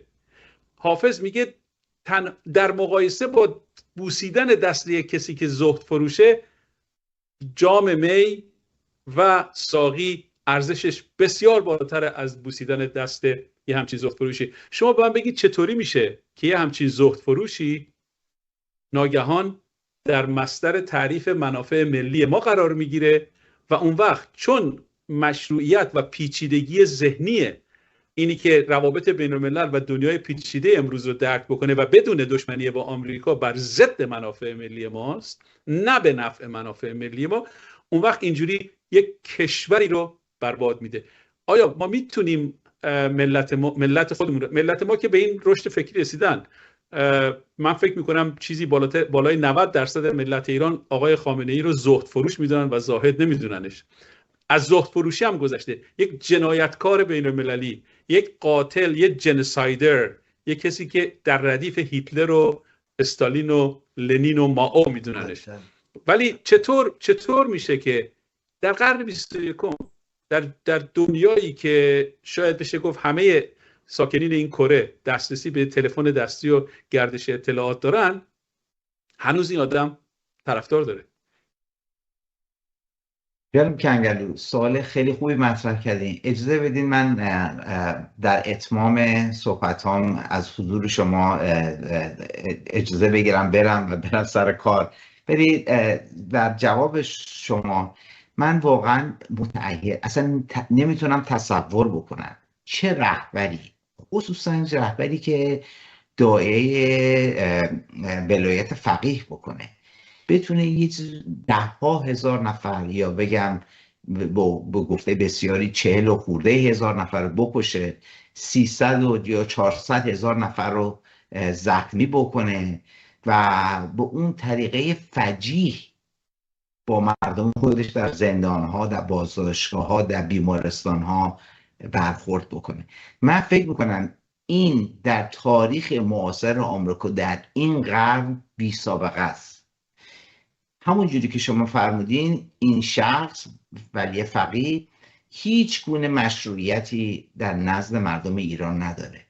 یک سری دور و برش هستن که از ایشون حمایت میکنن. من میدونم آقای خزعلی هم دستش همونجوری که جناب همایی فرمود دستش ممکن زیر ساتور باشه، نتونه یه سری مسائل رو بگه.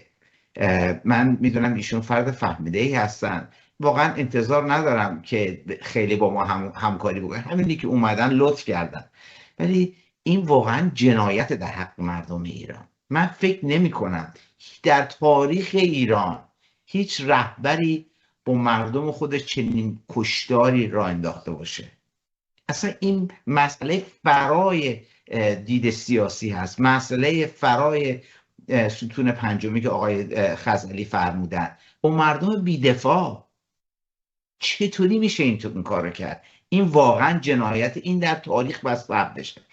یه مسئله دیگه این که میخوام بگم که جناب کنگلو اینه که دیدها متفاوته. من فکر میکنم اینی که ما بخوایم برگردیم بگیم رضا شاه این بود، محمد رضا شاه این بود، این واقعا سازنده نیست. ما باید نگاه مثبت به آینده داشته باشیم. آینده رو ما باید پیش بینی بکنیم، با آینده رو ما باید رهبری بکنیم. طریقه رهبریش اینه که باید به نقاط مختلفش نگاه بکنیم و تصمیم گیری بکنیم. مردم ایران به اون درجه شهامت و بلوغ سیاسی رسیدن که آینده خودشون رو میتونن انتخاب کنن. لازم نیست که ولی فقیه و دیگران بیان براشون کارو بکنن. ما هم بس صدای مردم ایران باشیم. وقتی که ما هر کدومون احد در یه سخنی میزنیم، مشکلش چیه؟ مشکل این میشه که دول غربی میگن که اپوزیشن اپوزیسیون در خارج منسجم نیست و ما مطمئن نیستیم اینا بتونن در آینده کشور رو بگردونن. به این واسطه بذار با جمهوری اسلامی فعلا یه ذره بیشتر بسازیم. این درست همون چیزی که جمهوری اسلامی از ما میخواد، از خودش و از خدا میخواد، از دنیای غرب میخواد. ما نباید این اجازه بدیم. ممکنه منم با آقای آهنگری موافقم، ایشون نظر خودشون در هر کی نظر خودشو داره، ولی در حال حاضر ما باید یک رهبر انتخاب کنیم، رهبر دوران ترانزیشن که من فکر میکنم مردم ایران اون انتخاب کردن، شاهزاده رضا پهلوی. و در ضمن در مورد آزادی رهایی مردم ایران در حال حاضر مردم بدون اسلحه، بدون هیچ وسیله‌ای بدن خودشون دفاع کنن، چطوری بتونن در مقابل رژیم جمهوری اسلامی که به این ددمنشی مردمش میکشه از خودشون دفاع بکنن؟ این وظیفه بین‌الملل آمریکا و کشورهای مترقی بین‌الملل هست که از حقوق مردم ایران دفاع کنند و افرادی که در کشتار مردم ایران دست داشتن اونها رو حذف فیزیکی بکنه. متاسفم اینو میخوام بگم، ولی چاره جز این دیگه نیست و من فکر میکنم این به زودی انجام خواهد شد و اگه اجازه بدین حضورتون مرخص بشم تا دفعه دیگه همدیگر ببینیم. جناب خرم خیلی متشکرم از تشریف فرماییتون و حضور فعالتون در این برنامه. نمیخوایم که چون شما مسئول امور مالی حزب جمهوری خواه در ایالت واشنگتن هستین، نمیخوایم که به امور مالی جمهوری خواه صدمه‌ای برسه، برای اینکه تو دوره بعدی انتخابات شدیداً شما به این پول، برای اینکه توی ایالتی که فکر میکنم دموکرات‌ها بیشتر از جمهوری خواه هستن به خاطر مایکروسافت و آمازون و کارکنانش که بیشتر دموکرات هستن، وظیفه شما بسیار سخت و سنگین. هر دقیقه که بتونید پول جمع بکنین واقعا خدمتیه به برقراری تعادل بین دو حزب. لطفاً خیلی باشه. یک نکته کوچیکم جناب کریمی خود در مورد ترامپ. جناب خزعلی فرمودن که ترامپ نمیدونم شخص فاسدیه غیر و ذالک از این حرفا اینطوری. من افتخار خدمت در کمیته مالی پرزیدنت ترامپ در ایالت واشنگتن در سال 2020 داشتم، مسئولش بودم در ایالت واشنگتن. در سال 24 هم فعالیت داشتم. من ترامپ رو متعادل بگم مثلا 10 دفعه دیدم، باش صحبت کردم و ایشون فردی هستن که خدمتتون عرض بکنم ممکنه حالا کازینو داشته، کازینو داره یا کار کرده یا، ولی آدمی هست که ایرانی‌ها رو دوست داره. اینی که میگن که آمریکا میخواد بیاد یا ترامپ میخواد به ایران ببلعه درست نیست. دوستان متعدد ایرانی داره، با ایرانی‌ها خیلی خوبه و خودش رو به ما نزدیک میدونه. نه تنها ترامپ، کل جمهوری خواهان الان شدن مثل برادرای ایرانی‌ها و ما از دوستان جمهوری خواه در حال حاضر میخوایم در هر جای آمریکا هستن صدای مردم ایران بشنون، ببینه مردم ایران چی میخوان ازشون. چیزی که مردم ایران میخوان آزادیه. آزادی هم در راه حاضر فقط در راه حذف جمهوری اسلامی به واقعیت خواهد پیوست. خیلی متشکرم. خیلی متشکرم از حضورتون و شما رو بهتون بدرود میگیم تا برنامه دیگری که شما دوره پنل مشارکت کنید. روزگار به شما خوش جناب خرم. بله دکتر احمدی، این داستان تعریف منافع ملی و کی واقعا در مصدر منافع ملی هست و اینی که آیا آمریکا، این شما به من مشخصا بگین که آیا، من از جناب خزعلی پرسیدم و این پرسش من پاسخ ندادم، آیا شما کشوری رو میشناسین که از طریق خصومت با آمریکا به توسعه اقتصادی، به دموکراسی و به پیشرفت‌های چشمگیری در دنیا دست پیدا کرده باشه که ما بخوایم دومیش باشیم؟ بله، ولی اگر اجازه بفرمایید پیش از اینکه به پرسش شما پاسخ بدم، روی سخن من با جناب خزعلی است. من اگر جایشون بودم در چنین برنامه شرکت نمی‌کردم، چون ایشون نماینده یک حکومت آدمکش و کودککش و فاسد و جنایتکار هست و ایشان آمدن در اینجا در نهایت وقاحت و رذالت دارند این رژیم کودککش انسانکش رو تبرئه میکنند و بسیار ناجوانمردانه به خاندان بزرگ پهلوی جسارت میکنند. اسنادی که از سوی CIA منتشر شده که چگونه خمینی در سال 42 توسط کمرئی، به اصطلاح آیت الله کمرئی، با استیشن CIA در تهران در همکاری بوده است برای رسیدن به قدرت موجوده و بسیاری اسناد دیگری که خمینی دستش در دست آمریکایی ها و جیمی کارتر بود برای رسیدن به قدرت و اون فضاحتی که در 1358 اینها در ایران راه انداختن به نام رفراندوم جمهوری اسلامی آریانه. من تعجب میکنم که من اگه جایشون بودم از خجالت که نماینده یک چنین رژیم فاسدی هستم در چنین برنامه‌ای شرکت نمی‌کردم.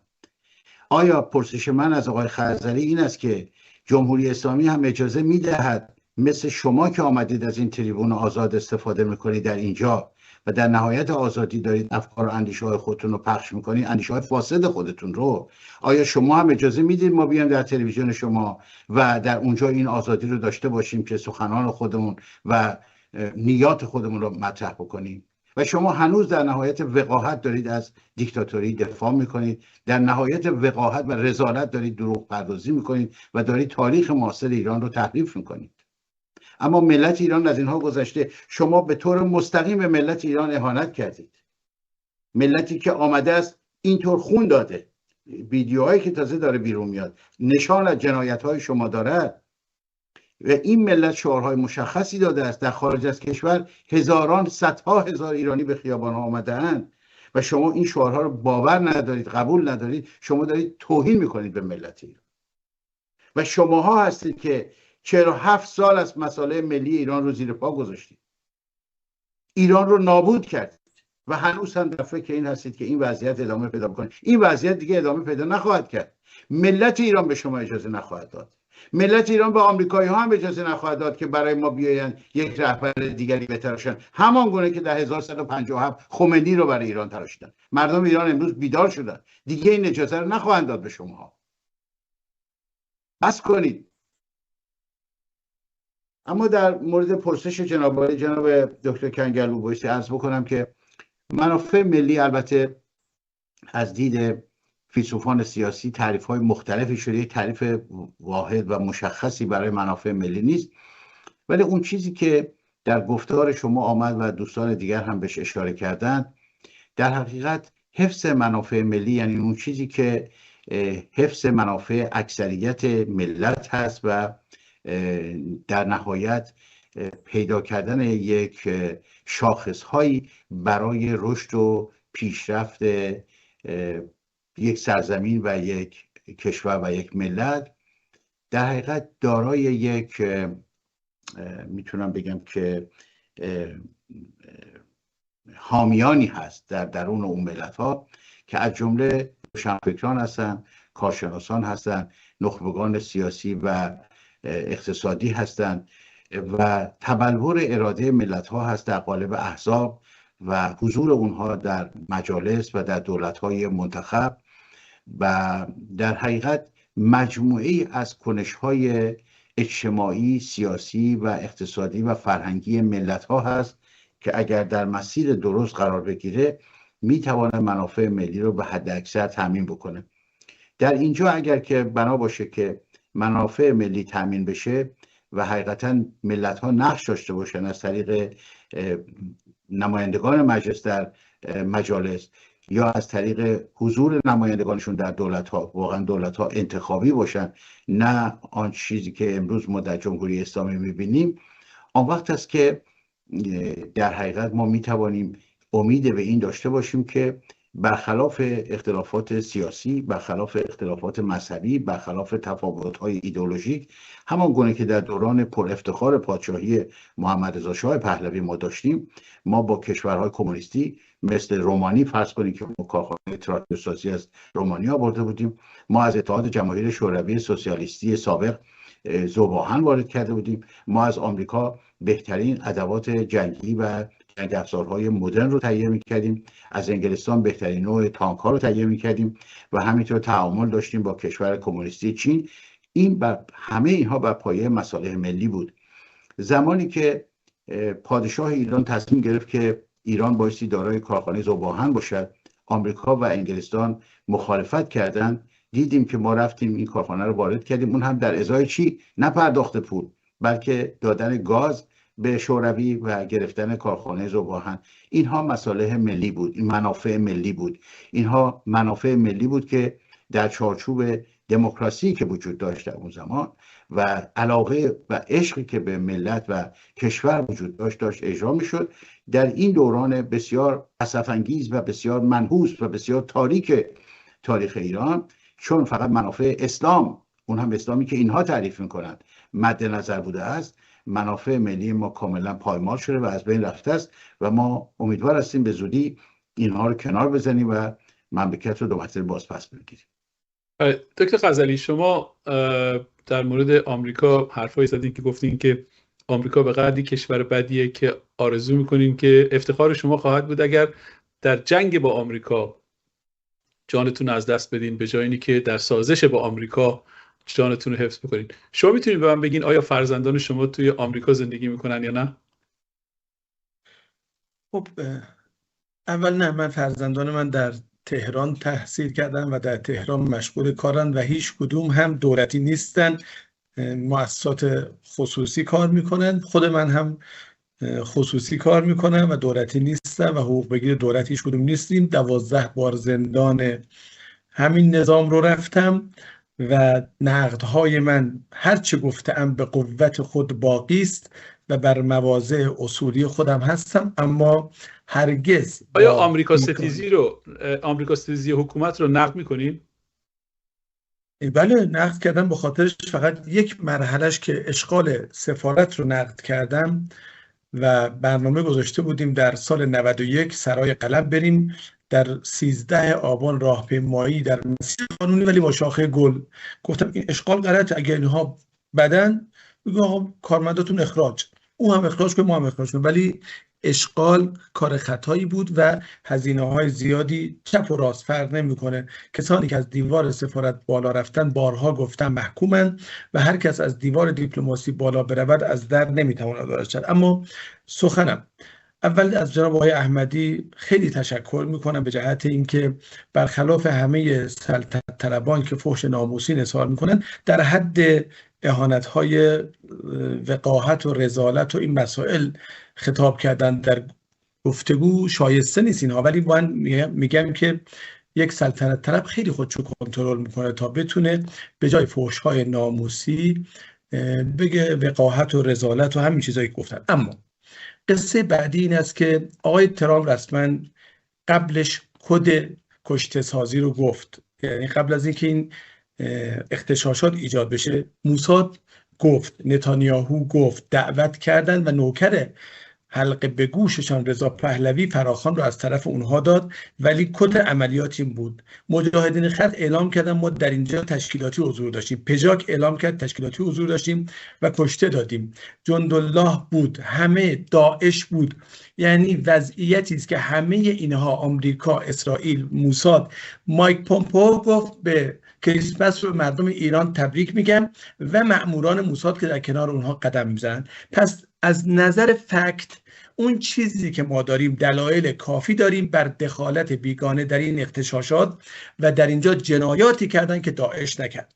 صحنه‌هایی ما دیدیم، هم به چشم در صحنه دیدم و هم فیلم‌هاش برام اومد که میگیرن یک بسیجی، یک خادم مسجد رو، آیا 60 ضربه چاقو نزدن، نکشتن، آتش نزدن، زنده زده پرستار رو در آتش نسوزاندن، آلت اون بسیجی رو نبریدن لخت، تجاوز نکردن.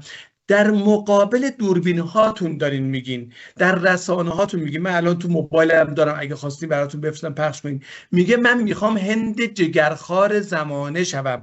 یه بانوی در اونجا در خارجم هست، در میتینگ خودتونه، پرچم به دست و میکروفون به دست، میگه میخوام هند جگرخوار زمانه شوم و جگر شما رو بشکافم، درارم و بخورم. ببینید این حرفهایی است که اون ور داره میزنه، میگه آتش بزنید، میگه زنده زنده بسوزانید. اون آقای مهدوی فر مینویسه، خدا انشاءالله هدایتش کنه، مینویسه نیروی انتظامی یعنی پلیس مملکت رو گرفتی تو گونی کن، بنزین بریز، آتش بزن، نبری با خودت. تمام این دعوت به خشونت. آقای هالو 30 برنامه جنگ شهری آموزش میده که چاقو رو کجا بزنید که با خونریزی فمور واقع با خونریزی فمورال دیگه طرف زنده نرسه به جایی. کجا بزنید؟ کاروتید رو بزنید. تمام آموزش هایی که دارند رسانه های بیگانه وابسته با آمریکا میدهند و آقای ترامپ میگه ما حمایت کردیم که این بالاخره شورش در ایران شکل و این آشفتگی هست. پس این آشفتگی ساخته بیگانه است. مزدورانی آمدن از دو طرف، از مردم معترضی که به حق معترض بودن، درد داشتن اما بلد نبودن اعتراض آقای ترامپ باشه. اعتراض شما باید به اون مزدوری باشه که از آمریکا خواست ایران رو تحریم کنه که ما دارو هم نداشته باشیم، نان هم نداشته باشیم، در فشار اقتصادی تسلیم بشیم. اعتراض باید به آمریکا باشه، نه اعتراض به پدر خانواده. اگر من به عنوان پدر خانواده نون نداشته باشم خونم ببرم، حالا بچه‌ها بگیرن شیشه رو بشکنن، تلویزیون رو بشکنن، یه خسارتی اضافه میشه. حالا باید تلویزیونم بخرم، دیگه پول تلویزیونم ندارم. یعنی ما نباید در خانه وقتی میشیدیم، بله من به شما بگم هر رئیس جمهوری گفت من مسئله رو حل میکنم یا گفت تحریم نمنه، اون آدم یا سواد نداره و جاهل است یا عامله، اصلا داره دروغ میگه شما. وگرنه وقتی ما تحریم هستیم واقعا ما با 40 میلیارد دلار یک مملکت 90 میلیونی و با این وسعت چطور میشه اداره کرد؟ کنارمون ترکیه با 450 میلیارد دلار بودجه داره میگرده. پس ما نداریم. علت هم تحریم جهانی است. همه دنیا میخواهد بخورد آمریکا و تحریم کنه و فشار بیاره. به روسیه هم داره فشار میاره، به همه کشورها. پس دروغ به هم نگیم. در وقتی که خانواده در فشاره، مادر خانه میگیره بافتنی درست میکنه، سبزی سرخ میکنه، بچه خونه میره یه کاری میکنه، درآمد خونه رو اضافه میکنیم، نمیریم شیشه های خونمون رو بشکنیم، فرش خونمون رو آتیش بزنیم. اینهایی که آمدن قرآن سوزاندن، مسجد سوزاندن، اینا مخالف فرهنگه. نگید کار خودشون بوده. بچه گول نمیزنید جلوی دوربین تو مناظره. فوش هایی که به اسلام، به خدا، پیغمبر، امیرالمومنین به اینها دادن و گفتن برین مسجد بیانیه دادید که مسجد بسوزانند.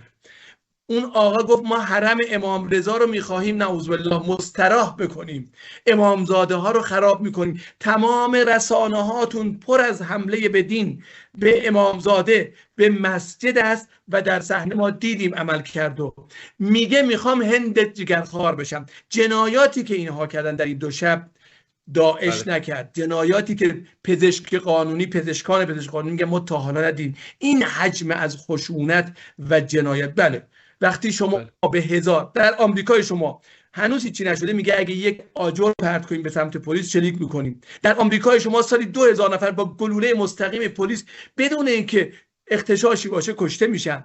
در اینجا اومدن رفتن به 1000 مرکز نظامی حمله کردن. شما بچت سرباز باشه تو پادگان، بچت سرباز باشه تو کلانتری، از اسلحه‌اش باید دفاع کنه. مگه نگفتن شما سربازی رفتین؟ میگه اسلحه ناموس سربازه، ازش باید تا آخر دفاع کنید، نمیتونید تسلیم کنید. اینو نگفته باشیم بهش، بگیم مثلا من به مثل رضاخان مزدور به همه بگم مقاومت نکنید تسلیم شین. اما اون سربازی که میبینه برادرش و همرزمش رو آتیش زدن زنده برای حفظ جان خودش تا آخرین گلوله دفاع میکنه از خودش.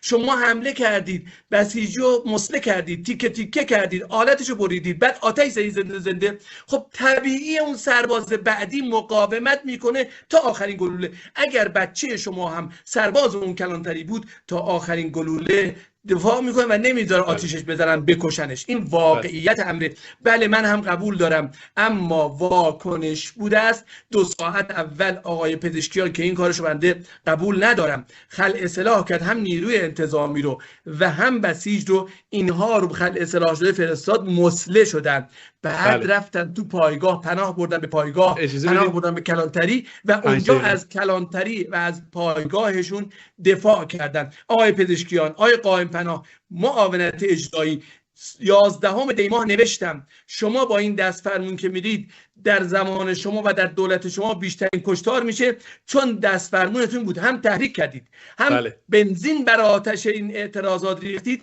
و بعد خلع سلاح کردید نیروی انتظامی و ضابطین امنیت جامعه رو. چند دقیقه دیگه بیشتر از وقتتون باقی نمونده. جناب آهنگری، شما فکر میکنین که اگر یه حکومتی فکر میکنه که مثلا ماموران موساد قراره یه تظاهراتی را بندازن و یه کارایی بکنن، کارایی که جناب خزعلی الان تعریف کردن. آقای کنگرو تو 100 تا کشور این کارو کرده، ترامپ خودشون اقرار میکنن، CIA اقرار میکنه، تو 100 تا کشور این کارا رو کردن، اختشاش درست کردن، شورش درست کردن. مگه دفعه اولش CIA این کارو میکنه؟ اجازه بدید من پرسشم رو از جناب یک حکومت تروریست در تمام دنیا ترور داره انجام میده. ایشون گفته تروریست تربیت نمیکنه. چرا؟ دقیقاً تروریست تربیت میکنه. بسیار خوب. من میره آدم ربایی میکنه، رئیس جمهور کشورهای دیگر رو چند بار دزدیده. دفعه اولش جناب آهنگری، شما فکر میکنید که اگر یه حکومتی مثلا اطلاعاتی داره، اینتلیجنسی داره که مثلا دشمنش قراره یه تظاهراتی توی اون کشور رو بندازه، بعد مثلا همین کارهایی که آقای خزعلی گفتن رو انجام بده، بسیجی رو بکشه، نمیدونم مسجد آتش بزنه، شما فکر میکنید که این حکومت به نفعشه که قبل از اینکه این اتفاقا بیفته اینترنت رو خاموش کنه که دنیا نتونن جنایت‌های دشمنشو مثلا موساد و آمریکایی‌ها و نمیدونم دیگران رو که ببینن؟ این سرپل‌های موساد بود، ارتباط سرپل‌ها رو قطع کردن، تلفن رو قطع کردن. بله، ولی در حقیقت ارتباط اینا رو با همدیگه قطع نکنین، ارتباط ملت ایران رو با دنیا قطع کردید. نه دقیقاً نیم ساعت بعد از قطع اینترنت و موبایل تمام شد، جمع شد قضیه. یعنی حکومت تونست نیم ساعته جمع کنه، ولی بعد از قطع ارتباط سرپل‌ها. جناب آهنگری، در حقیقت نیم ساعت نبود و در ظرف 48 ساعت حکومت جمهوری اسلامی در خیابان‌ها هر جنبنده‌ای رو به رگبار می‌بست. آیا نه ما تو خیابون بودیم، اجازه بدین نیم ساعته تموم شد، 10:30 قطع کردن تا 11 تموم شد. بله، در ظرف روزهای 18 دی ماه و 19 دی ماه جمهوری اسلامی در مدتی که یعنی یه تاریکی دیجیتال بر ایران حاکم کرد، اون جنایت وحشتناکی رو که هنوزم که هنوزه تعداد کشته شده. سوال از شما میکنم، ببینید مردم در 22 دی ماه میلیونی آمدن، این مردم بودن، رهزن و سارقه که شبانه میاد، تروریستی که شب میاد، وگرنه اینا روز چرا فراخوان روز ندارن؟ من هیچ صبح بیام. شما این همه رسانه در اختیار دارین، باز میخواین این رسانه نه همونطور که قدرت نظامی 1 به 1000 هم نیست، قدرت رسانه هم 1 به 1000 نیست. ببخشید 1500 میلیارد قدرت نظامی، بودجه نظامی آمریکا، دستتونه، گاز میره دستتونه، الماس طلای این کشور زیر دستتونه، برین درست بکنید دیگه. نه رسانه، ببین بودجه نظامی آمریکا 1500 میلیارده، ما 10 میلیارد اجازه بدین وقتی من رو نگین. بودجه رسانه صهیونی جناب خزعلی وحشتناک بیش از 1000 حق من رو ضایع می‌کنید. اجازه بدین آقای آهنگری به ما بگن که آیا به نظر شما حکومتی که میدونه که یک شواهد بسیار خوبی بر علیه دشمنانش قراره تو خیابونا اتفاق بیفته، همون لحظه‌ای که میتونه از این شواهد فیلم برداری بکنه، تمام امکان فیلم برداری ها رو قطع میکنه، اینترنت رو قطع میکنه و بعد نه فقط در ظرف اون 48 ساعتی که مردم تو خیابون به مسلسل میبنده، بلکه ادامه میده. طولانی ترین مدتی که اینترنت در تاریخ کشور ما بسته شده در مورد خیزش دی ماه 1404 بوده.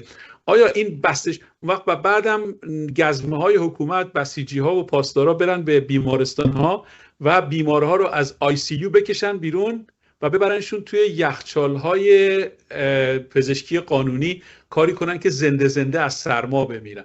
شما به نظر شما اینا به معنی این هست که اینا این نشانه ها و سیگنیچرها و امضای یک عملیات نیروی اطلاعاتی کشور خارجی یا خیزش مردمی و واقعی ملت ایران؟ ببینید، به نظر من اصلا حالت روحی و روانی آقای خزعلی نشان از وضعیت جمهوری اسلامی داره. یعنی کاملا مشخصه که جمهوری اسلامی در چه وضعیتی قرار داره. اصلا میایم اینجوری حساب میکنیم، میگیم نه 1 نفر، میگیم 10,000 نیروی موساد در داخل ایرانه، نه یک نیروی نظامی و کماندوی آمریکایی، 10,000 کماندوی آمریکایی در داخل ایرانه.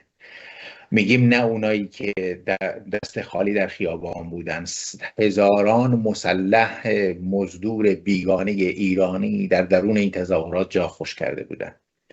اولین سوالی که قابل مطرحه و باید امثال آقای خزعلی جواب بدن، این چه رژیمی است؟ این چه حکومتی است که اینقدر گله گشاد شده، بی ارزه شده که چون این نفوذی قابل اجراست و هزاران نیروی مزدور CIA و موساد و حالا مسلح و غیر مسلحش در درون این کشور آزادانه دارن رفت و آمد میکنن. چرا همین وضعیت در مورد اسرائیل صدق نمیکنه، در مورد آمریکا صدق نمیکنه، در مورد آلمان صدق نمیکنه؟ چرا؟ یعنی جواب خیلی ساده است. ببینید، مردم از این رژیم ناراضی هستند. اگر این مردم ناراضی نبودن، این قیمت، این هزینه رو به جان نمی خریدن و جان عزیزشون رو فدا نمی کردن. ایشون میفرمایند که اینجوری و اینجوری و اینجوری شده. در همین شبکه ندای زاگرس یک ویدیو رو دیروز یا پریروز پخش کردیم تو مشهد. در 1.5 متری 2 متری 2 تا مزدور خامنه‌ای، 2 تا جوان غیر مسلح دست خالی که دارن میرن رو همینجوری به رگبار میبنده. اصلا بگی چماق دستشون بوده، خنجر دستشون بوده، تفنگ دست، هیچی. 2 تا جوان کاملا سیویل رو همینجوری تو شب رگبار میبنده. دستور قتل عام این مردم توسط خامنه‌ای بر اساس النصر بالرعب، آقای خزعلی اینو خوب میدونه چی دارم میگم، بر اساس تز النصر بالرعب صادر شده بود. وگرنه اون چیزایی که شما میگین اتفاقا به ضررتونه. آخه این چه کشوریه؟ این چه مملکت داریه؟ این چه حکومت داریه؟ این چه سازمان امنیتیه؟ این چه سیستم امنیتیه که به این راحتی اون چیزایی که شما دارین میگین درش جا بگیره، فضای فعالیت داشته باشه؟ خب مشکل از شماست، مشکل از نظامتونه. از سوی دیگر شما بیاین این جنایت رو اینقدر تحقیر بکنی و وارونه بکنی. مثلا در خب طبیعیه، منم قبول دارم که در بین این تظاهر کنندگان 2 نفر عصبانی هم بودن، ولی تعداد بسیجی و سپاهی که کشته شدن چقدر بوده دقیقا؟ چند هزار سیویل کشته شده و چند تا پاسدار کشته شده. اون پاسدارایی که کشته شدن یک تعدادشون بر اثر عصبانیت و خشونت این مردم که اتفاقا این واکنش بود، وگرنه 10 روز اول مردم که مدنی بودن. مگه بازاریان اسلحه دستشون بود وقتی که شعار میدادن در بازار؟ مگه مردم ملکشاه و ایلام و کرمانشاه و لرستان مگه اسلحه دستشون بود وقتی که داشتن شعار میدادن و اعتصاب میکردن و راهپیمایی میکردن؟ مگه نامه صاحبان دم ملکشاهی ایلام رو نخوندین که امضا کردن؟ تمام جزئیات قتل عام انجام شده توسط سپاه تروریستی پاسداران در ملکشاهی ایلام رو نوشتن. وقتی که این جوونا با دست خالی دارن اعتراض میکنن که چگونه از درون پایگاه سپاه به اینها شلیک میشه و اینها رو قتل عام میکنن. آقای خزعلی، من حالت روحی وضعیت شما رو کاملا درک میکنم. جمهوری اسلامی در حال، یعنی دارن یاسینشو میخونن. آماده بشین، دیگه ماندگار نیست این رژیم. از طرف دیگر حداقل به خاطر آینده من فکر میکنم به جای اینکه بیاین، من این حرف آقای خرم رو هم قبول ندارم، به جای اینکه بیاین اینجا از جمهوری اسلامی دفاع بکنید که امروز در سطح بین المللی منفور و مشروعیت نداره، در بین مردم ایران به حد اکثر مطلق مردم ایران به حساب از این رژیم ناراضی هستن و قطعاً ساقطش میکنن. و اون حرفی رو که من چند سال پیش در همین برنامه‌ها تکرار میکردم، همین جمهوری اسلامی توسط همین مردم غارت خواهد شد. این روز رو به زودی خواهیم دید. دیگه کار به اینجا کشیده که شما میایین مثلا مسائل رو وارونه جلوه بدین و تعریف بکنید. نه آقای خزعلی، به نظر من جمهوری اسلامی تمام شده است. آمریکا هم به جمهوری اسلامی حمله خواهد کرد، یا جمهوری اسلامی تسلیم مطلق آمریکا به خواسته های ترامپ خواهد شد، یا جمهوری اسلامی توسط این مردم و عوامل خارجی نابود خواهد شد. اون موقع من و شما همدیگر رو در ایران آزاد خواهیم دید.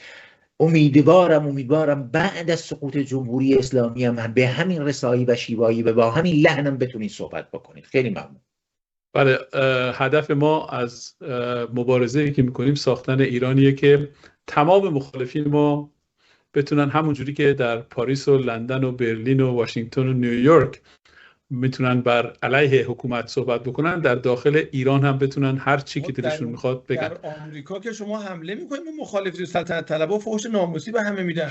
نه دیگه، شما ببینید جناب خزعلی، شما پیرمرد اومده رأی بده فحش ناموسی به خودش رو جناب خزعلی، شما یک طرفدار جمهوری اسلامی هستین که یک رسانه آمریکایی شما رو آورده و به شما داره بلنگو میده. این آزاد در همون آمریکا و کانادا ببین چه تعرضی به حالو رو در میدان لندن به تجاوز جنسی میکنه، اومده از شما حمایت کنه. اومده حمایت کنه از شما. اگر تجاوز جنسی بود حتما پلیس اون کشور که به این چیزا بسیار حساسه خودش جلو دوربین میگه. بله، هر کسی میتونه هر حرفی بزنه، ولی پلیس یک ناظر بی‌طرف در کشورهای دموکراتیک. خیلی متشکرم از تمام دوستان، از جناب پلیس انگلیس و آلمان حمله کردن، از جناب آهنگری و از دکتر سعید احمدی برای شرکت فعالشون در این برنامه و به اتفاق دوستانمون روی پنل به بینندگان خودمون بدرود میگیم. تا برنامه دیگر از منافع ملی در همین کانال و در همین ساعت، روزگار به همگی خوش.